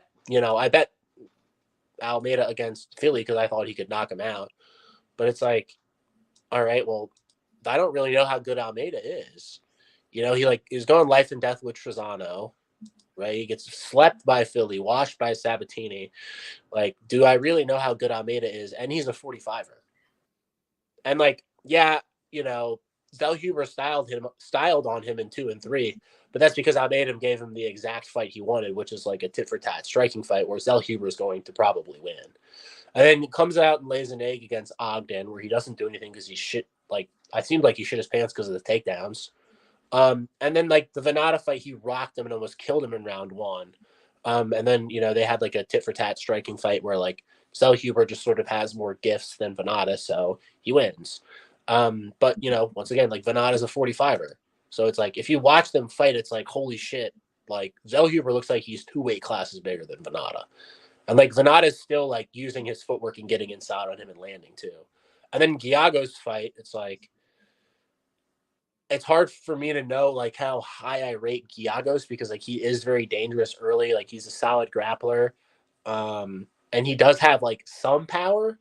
But it's like, his power really hasn't translated to any, like, finishes by knockout in the UFC. He's clipped some guys and gotten some, like, club and subs, but he's not really putting guys out. And Zellhuber has a pretty good chin, so, you know, obviously he gets clipped early once Giagos lands that left hook on the inside, because I think his striking defense has, you know, some problems.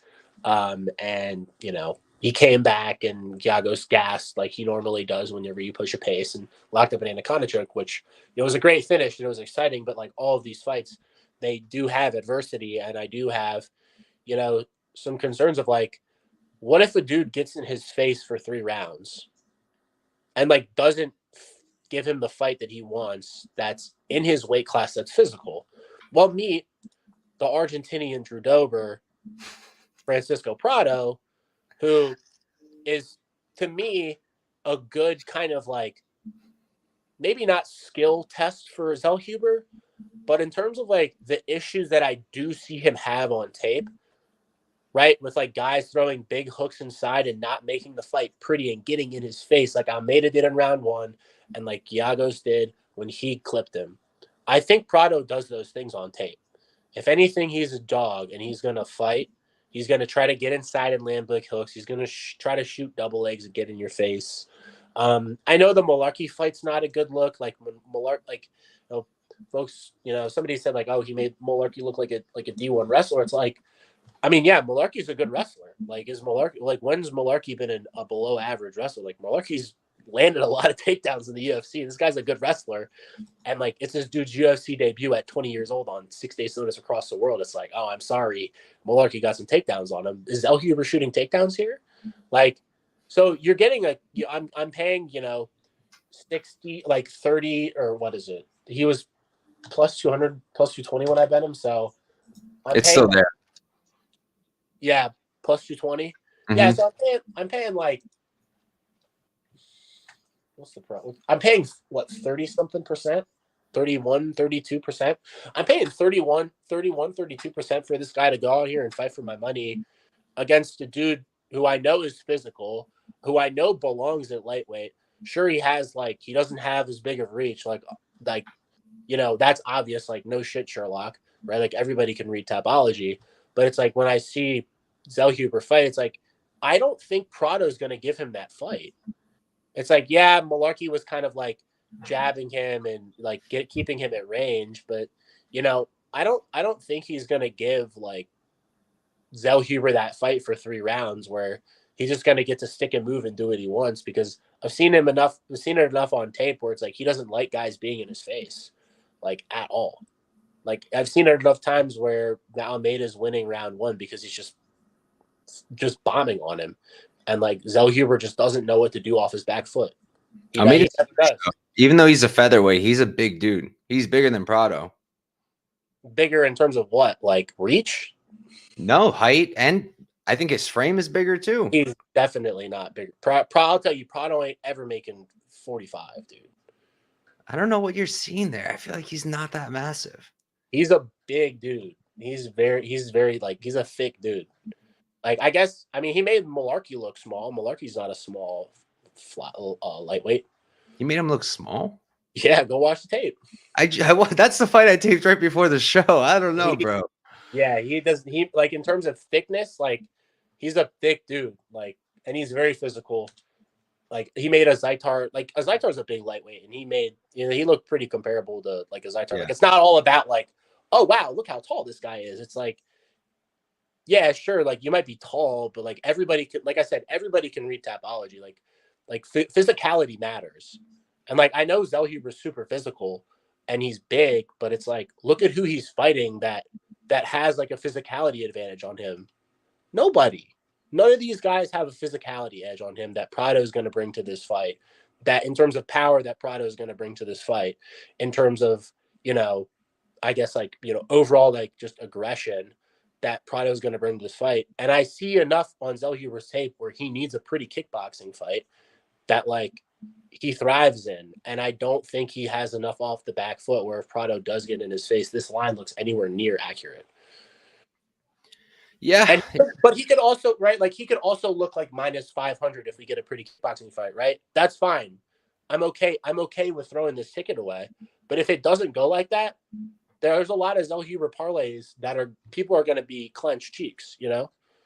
If this turns into a dog fight, do you want to hold a Prado ticket or a Zellhuber ticket? Like, I feel like that's a 50-50 fight.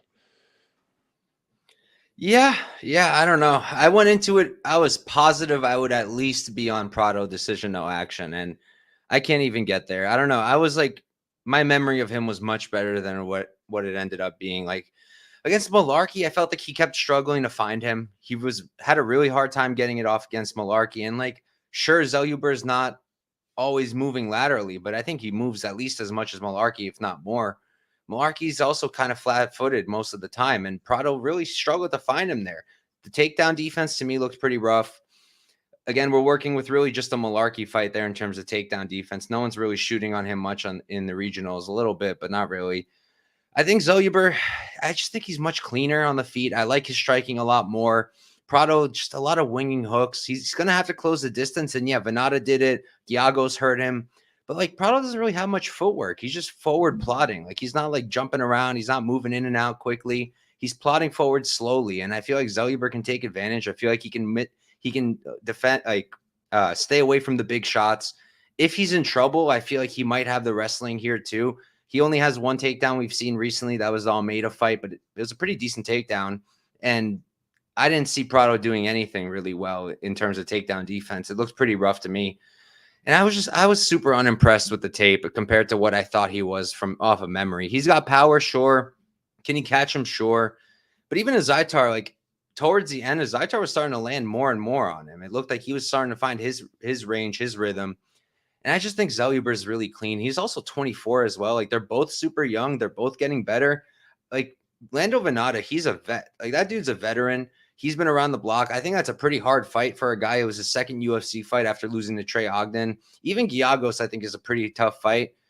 For me, it's Prado knockout or bust. And do I want to pay? Like, do I want to play him at plus 220 and then just pray for a knockout? Not really. I'm probably gonna end up passing. I'm picking Zellhuber to win. Do I think he finishes him? Not really either. Like if Zellhuber wins, it's probably a decision, maybe a late finish. I can see Prado slowing down, but it's a stay away from me. I just didn't see enough from Prado to really like him here. Like you're really just hoping that he's able to walk in there every single time and just land those big bombs. And I feel like Zellhuber does have some lateral movement to his game where he is going to be able to avoid that kind of thing. And I think in terms of weapons on the feet, like he has way more.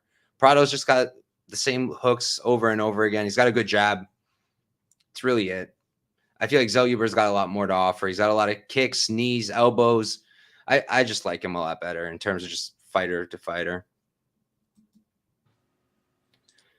But we can move on. We've got our co-main event of the evening. We've got Yair Rodriguez versus Brian Ortega 2. Yair is 18-4-0. He's 31 years old, 5'11" with a 71-inch reach. Ortega 15-3-0. He's 33, 2 years older, 3 inches shorter, and he's going to have a 2-inch reach disadvantage. I'll start us off here. I think I'm going to be on Ortega in terms of a pick. I don't know if I'm going to bet him or anything, but I do kind of like Ortega. There's some questions in my mind because he's been out for so long. But like in the first Yair fight, I thought he looked pretty good, honestly. I thought that he looked fine on the feet. I saw some people posting clips saying, look at Yair piecing him up.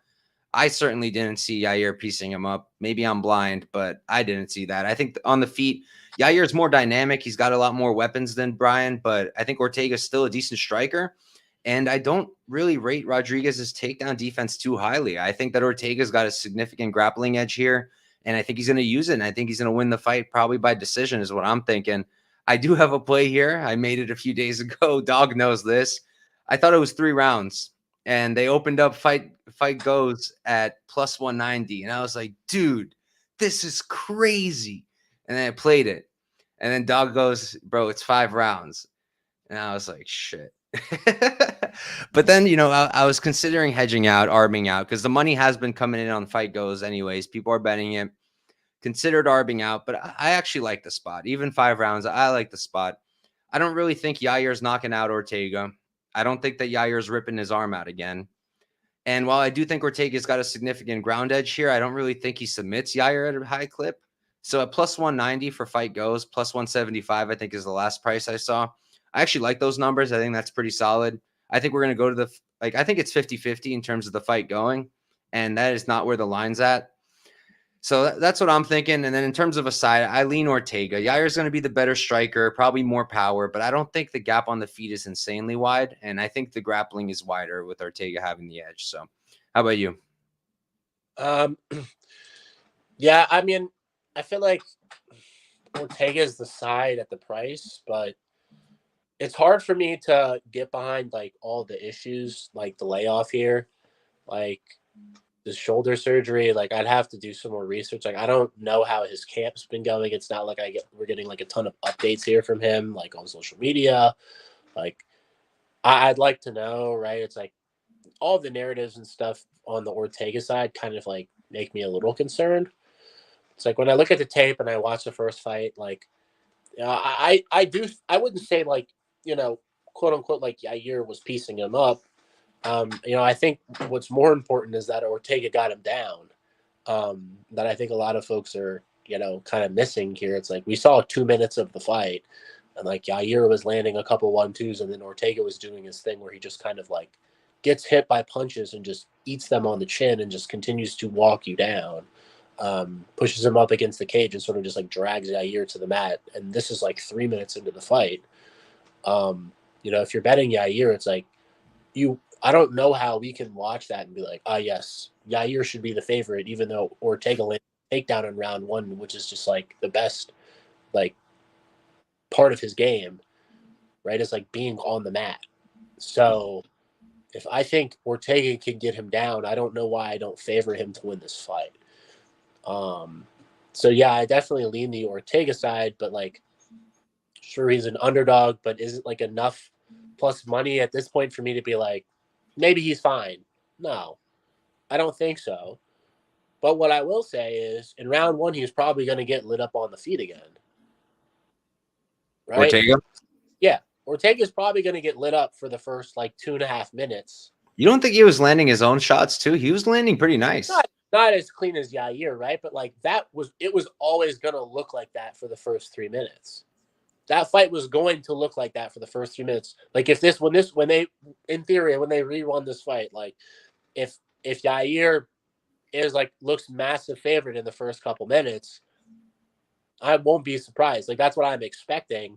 And I'm gonna enter on Ortega live probably after 3 to 4 minutes, when in theory like Rodriguez does look like a big favorite. And if Ortega gets him down earlier than I expect, like you're gonna see the live line, like people who are holding Yair, money line tickets are gonna be like, damn, why did I bet Yair for him to get like taken down in the first? And I have gotten like plus 200 out of round 1. But I guess then the issue is if there's anything like Yair's going to play off his back once he gets taken down. And like there have been like massive improvements to Yair's game, like especially in the striking. It's like, it just looks a lot cleaner. His boxing's been much improved from like his prior UFC fights.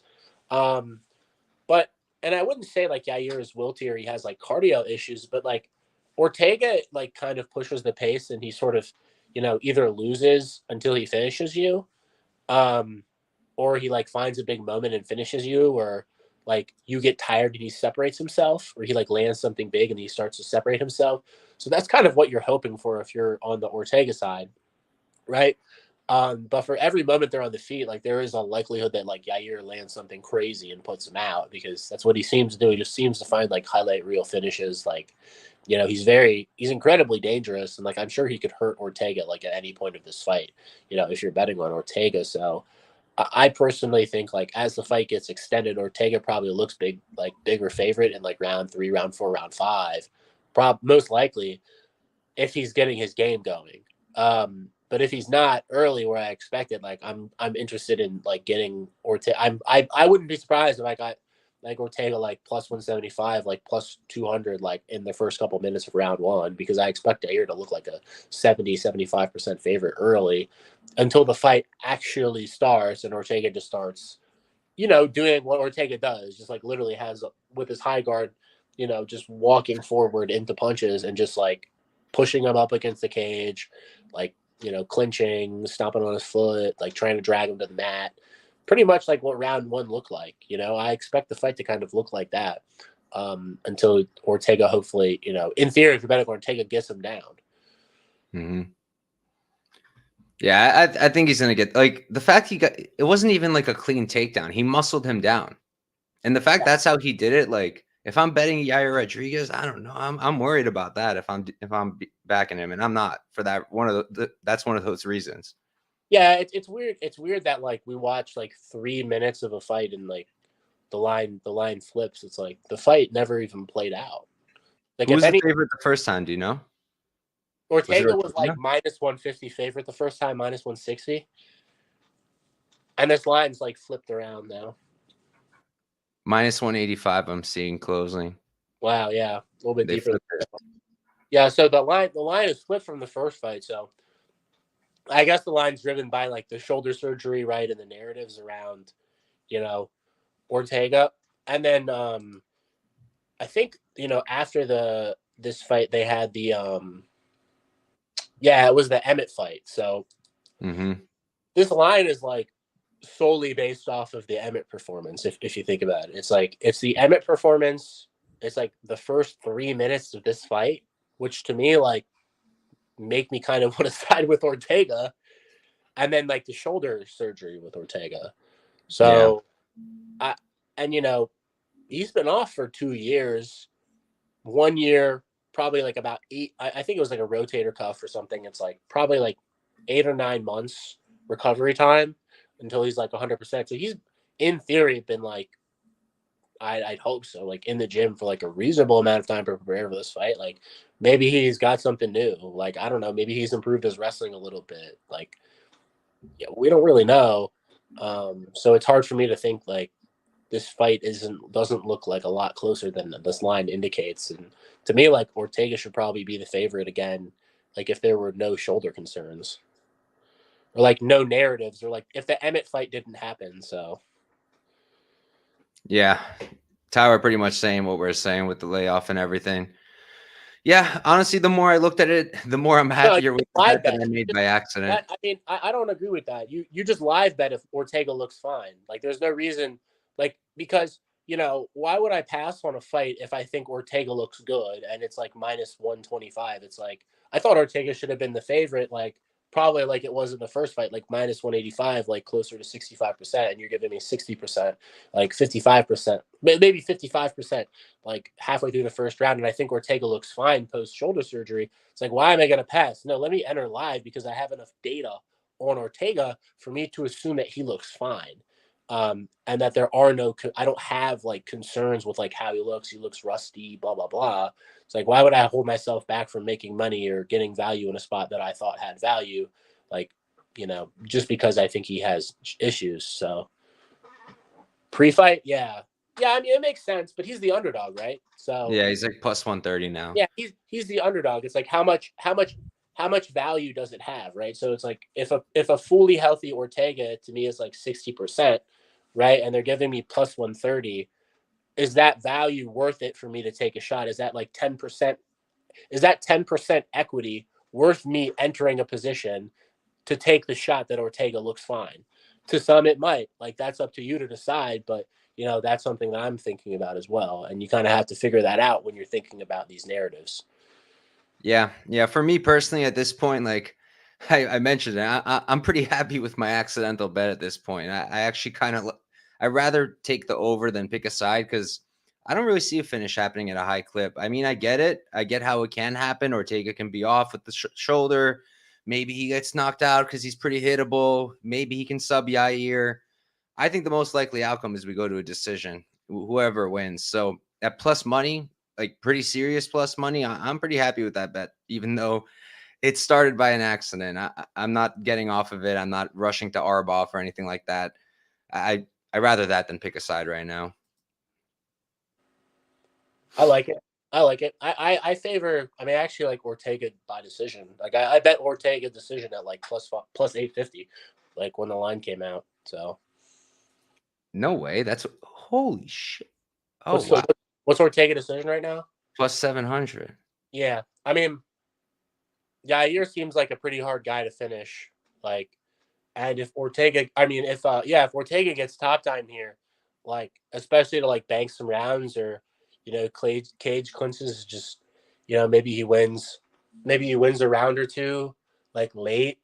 Um, like sure he might be getting pieced up, but it's like if he gets him down in like a couple of these rounds, we could be looking at like a close decision, and they're giving me like plus what is it plus 200 something on Yair, and they're essentially giving like Ortega no decision equity. Like I don't really understand Doesn't make any sense. Yeah, I don't understand. Yeah, I don't understand how you give Ortega no. I mean, I guess it's because of like all the finishes, right? But you're pretty much giving like Ortega no finish equity when Yair will play off his back. So I didn't understand it at all. So like I know like some dude probably gets served here, right? But both guys are dangerous, but I don't know how we're giving Yair so much decision equity. Doesn't make any sense. Plus 250, like, and then plus 700 Ortega. When you have a minus 148, plus 128 money line. Yeah, None of, they're giving the book's giving like Ortega no decision equity. That's and why I think Ortega's the better minute winner here. No, I mean on the feed he is, right? But like if we get to the mat, you know what I mean? He's gonna win minutes on top. So Yeah. that's Yeah, that's pretty weird. I mean, if you watch the first fight too, it's like as soon as he started getting Yair up against the cage, it's like Yair couldn't even turn him off the fence. You know what I mean? It's like what if a round starts like that? You know what I mean? Like Yair hits him hits him with some hits him with some good shit, as Nick Diaz would say, or was it Nick or Nate that said that? I don't even know. Oh, he's like hit him with some good shit and get out. If he hits him with some good shit and doesn't get him out of there, like Ortega's probably just gonna push him up against the cage like he did the first time, and he might just like win minutes in like a boring decision, like and get him down. So, and like I said, like Yair's gonna play off his back. So if he gets him down and you're holding like Yair, money line ticket, and it's round 3, and he gets him down with 3 minutes left, like can you trust Yair to get up off under Ortega? No. No. And then why is the decision like plus 200? Shouldn't it be like pretty split even? Like I didn't understand it. So Yeah, no. They're favoring Ortega to get a knockout over a decision. It's plus 650 on the knockout. Exactly. It's all. I mean, like I say, it's like always about the numbers. I'm bamboozled right now. That's crazy. It's all about the numbers. Like the numbers for this fight make no sense. Like, is he really knocking him out? Not saying he can't. It's not something we've seen much of historically. Sure, but I mean, if it's matchup based, right? It doesn't. Who cares about what Tapology says? Like anybody can read that. That's not my concern. My concern is finding value within the lines that are provided to me, and they're providing me a line that's telling me that Ortega has no decision equity. It was Nate against Carter. That's what it was. Yeah. Won't go 5 rounds. He will gas. It's a pretty crazy assumption to just say like that, but okay. Yeah, because Ortega's shown really, horrible gas tank issues in his career. He's being sarcastic, by the way. Yeah. Ortega, if anything, Ortega probably has the cardio edge here. Like, see, but like, why is he so likely? Like, I get Ortega has a really good ground game, but like, Yair's pretty good defensively in the jiu-jitsu. Like, I don't see why he can't win a ton of minutes. Also, I just think it's bananas, and it's more crazy to me just that Yair is plus 250 by decision and Ortega's plus 700, and then his knockout is favored over the decision also. Like, yeah, that's where you're losing. If Ortega knocks Yair out, I'll be shocked. I'd be very surprised. That would be crazy. Yeah, I don't know, man. Just from my perspective, like that's how I'm gonna play this fight, right? It's like I do think like if this fight was like if Yair was the dog here, I'd probably play Yair, and then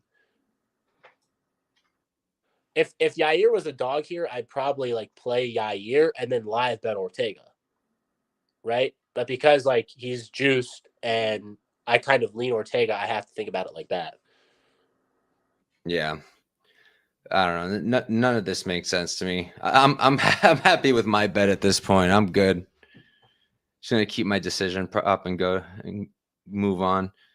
But all right, we're up to our main event of the evening. We've got another rematch. You got Brandon Moreno versus Brandon Royval. Moreno 21, 7 and 2. He's 30 years old. Gonna be 5'7" at the 70-inch reach. Royval 15, 7 and 0. He's 31, 1 year older, 2 inches taller, and about the same reach. Why don't you start us off? I can't bet against Royval because it's just like his style. It kind of like has a lot of volatility, just like how he fights. And I know Moreno's like super volatile. Moreno's super durable. But yeah, I just find a hard time betting against Royval just because of how he fights. Like, especially like at the like Moreno at like crazy juice, like 75%. It's like, have you watched Brandon Royval fight? It's like it's really hard for me to be like, man, I'm so confident in this guy. Unless I think Moreno's like landing a ton of takedowns, which he probably could, right? So I guess if you're backing Moreno, you're expecting him to land like 5 to 10 takedowns here and just like put Royval flat on his back. Royval's pretty hittable. The striking's pretty odd. He kind of just like wings, punches, and like walks forward, but he's ultra durable, has good cardio, and doesn't really quit. Moreno, former champ. I really like his boxing. Like overall, he's just like a fantastic, well-rounded MMA fighter with no real holes in his game. And it's pretty easy to back him at juice normally.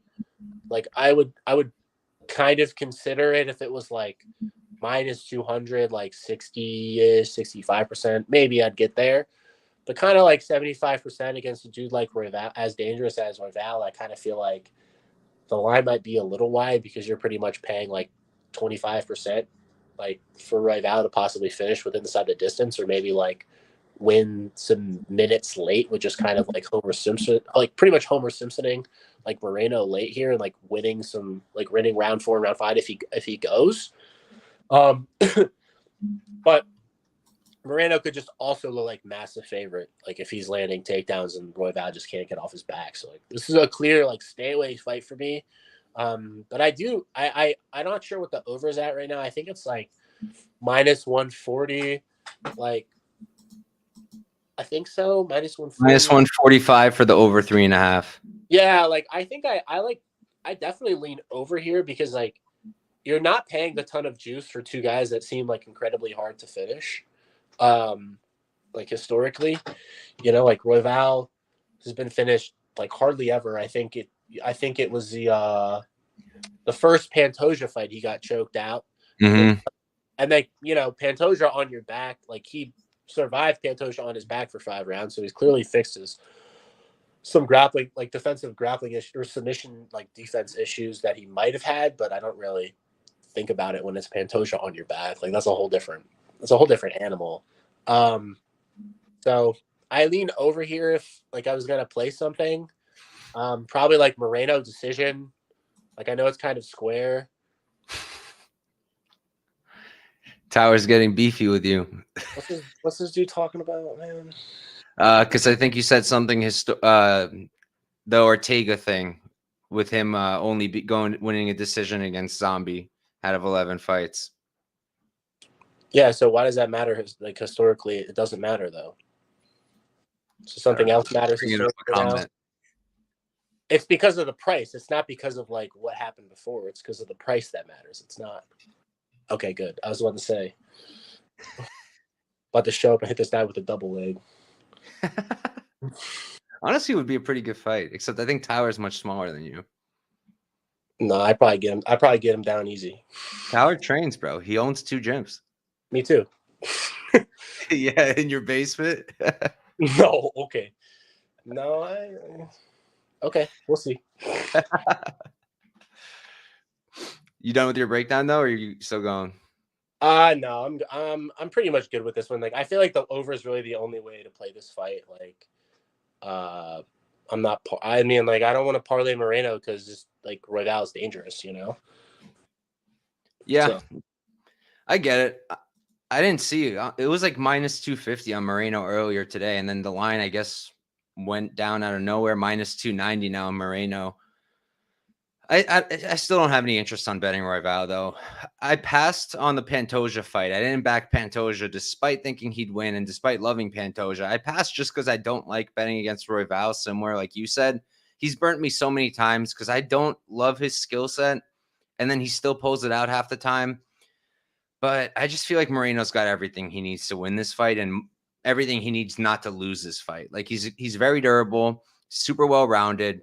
Can Royval catch him? Sure, but that's like the only way I think he wins is like catching him on the feet. And I don't really think that happens at a high clip at all. I think Moreno's a better striker. I like his output better. I like his wrestling better. I like his jiu-jitsu better. Royval's really opportunistic with the jiu-jitsu also. I get it. But I mean, Pantoja showed straight up, if he can't sub you, if you can put him down and then avoid all that scrambly stuff, you're fine. And Moreno, when he took him down the first time and the second time, it didn't look like to me he was ever in danger of Royval doing something crazy. I didn't really see that. So I don't see why Moreno can't be comfortable on the feet with him. And when he's not, take him down and control him. I think he can. I think he can take his back. I think he can sub him. That's why I don't love the over, just because I wouldn't be shocked if Moreno submits him, especially the way like Royval fights. I know he doesn't really gas, but he does slow down at elevation. Maybe he'll slow down even more. I don't know. That's a guess.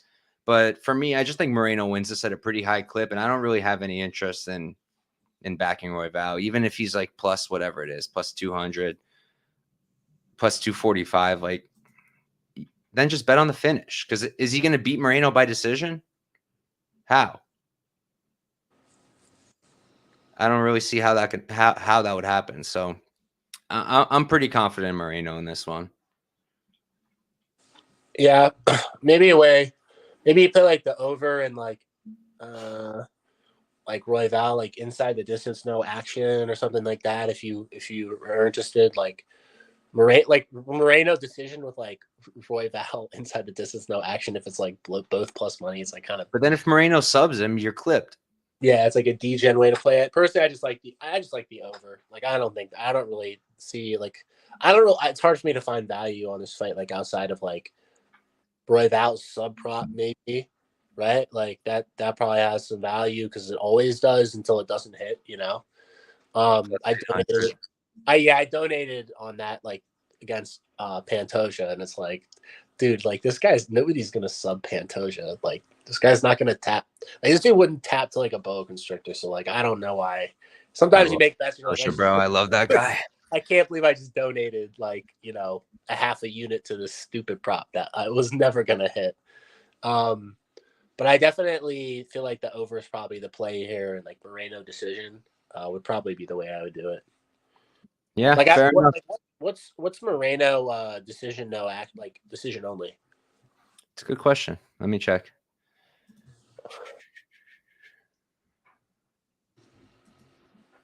They only recently started offering that on Bet Online.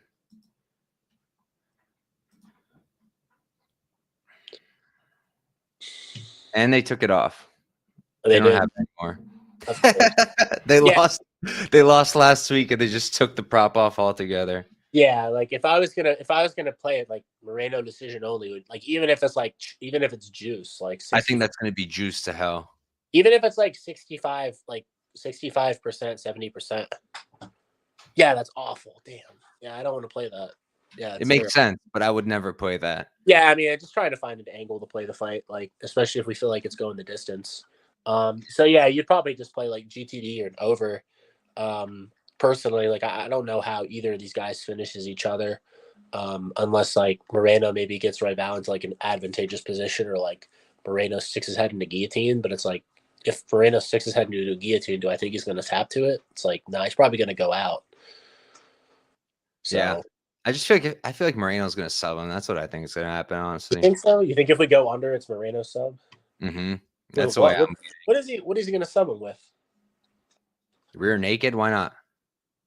Scramble, grab the rear naked. Didn't he have his back in the first fight? Yeah, I mean that's how he hurt himself. But I feel like if Pantoja didn't sub him over 5, And Pantoja is a much better back taker. I don't really see Moreno doing it. Pantoja dude gets exhausted though.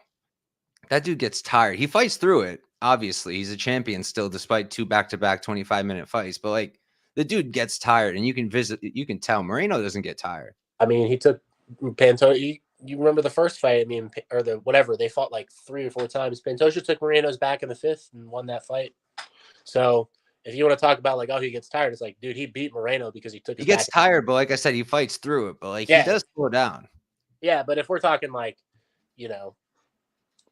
who like submission equity here, it's like if he's taking his back in the 5th, yeah, he's definitely going to get him via mother's milk. That's the one. Dude, get your Maul Pogues in here to get him with the mother's milk. If this was like a month ago and someone brought this up, I wouldn't even put it up because I think they're just making something up. But that's a real submission, guys. That's a real submission that happened. I think twice in MMA. Don't type that in on Google though, because you might get linked to a different site. Yeah, I would at least be super specific if you're gonna Google it. I'd be like mother's milk submission in MMA jiu-jitsu. Yeah, you might not get the right page. Or you might get the right page. Jesus walks. Yeah, Jesus does walk this weekend, Pepe. I fucking agree. He was gonna walk all over this Mendonca guy. For a second, I thought he was talking about Jesus Pinedo. I was like, I thought he's out of his fight. No, we're talking about one of the greatest albums. I got it. We're talking about one of the greatest albums of all time, number 1. And then number 2, one of the greatest Mexican fighters of all time, Jesus Aguilar, coming up big this weekend to cash me some money. That'd be nice. Well, I wish you luck with that. But all right, guys, that's a wrap. We went almost 2 hours, which I did not think was going to happen. So we're going to get the hell out of here. Thank you guys all for tuning in, for watching. That was 13 fights. Great card. Probably going to be a ton of violence. Super, super excited about it. Dog, thanks for coming on as always, brother. You got anything to plug real quick? Give your plug for your new Discord. Your new Discord. I guess it's like a sponsorship, or I don't want to call it a job because you have like a real job. That's not fair. But congratulations. I know it's something you're pretty excited about. Thanks for telling me about it. Congratulations. Look forward to all the good things you're going to do there. And it's going to be a new step in a positive direction. I think you'll probably like step it up a new level too. So, thanks, brother. Good luck with regionals this weekend as well. Shout out to all of my friends that might be watching in any Discord. And shout out to all my friends, and shout out to Jesus Aguilar. Nah, screw Aguilar. I need to do it this week. But nah. All right, guys. Yeah. So for me, I'm going to repeat it one more time. This is going to be the 3rd time this show. I am now officially a part of Beer Money Picks Discord. Really dope group of guys. They've got a bunch of dudes who do all kinds of sports. I know nothing about basketball, football, hockey, baseball. If I ever bet it, it's purely a guess, or I'm picking people based off of their names because I feel like I want some degenerate action. Now I have some guys to tail. They're pretty good. Like what I've seen so far. I'm going to be doing their MMA from now on. So that's where all my MMA bets are going to go. I'll give out a few free each week, but most of my slate is going to be in their Discord. I've got the links in my link tree. It's in the description of my Twitter, of my YouTube. I'll put it into the YouTube description for this video as well. So make sure to check that out. I've got a few more plays that I will probably be dropping within the next few days, just watching the lines, checking out what the domestic books are going to give me. And we'll see what happens with that. We got a ton of regionals this weekend. I doubt I get any other videos out because tomorrow I'm going to be probably interviewing Josh Fremd, which should be fun. So if you guys have any questions for Josh, hit me up. I'll make sure to ask him if it's not something outrageous. And yeah, and that's going to be pretty much. Oh, and I'm going live with our guy. Where is he? 138. Yes. Yeah. I'm going to be going live with Tyler on Thursday on his channel. I'll let him give you guys the details, but we'll be breaking down PFL versus Bellator, which should be a really dope card too. So make sure to check that out. And all right, let's get the hell out of here. Thank you guys all for tuning in. Peace out and good luck.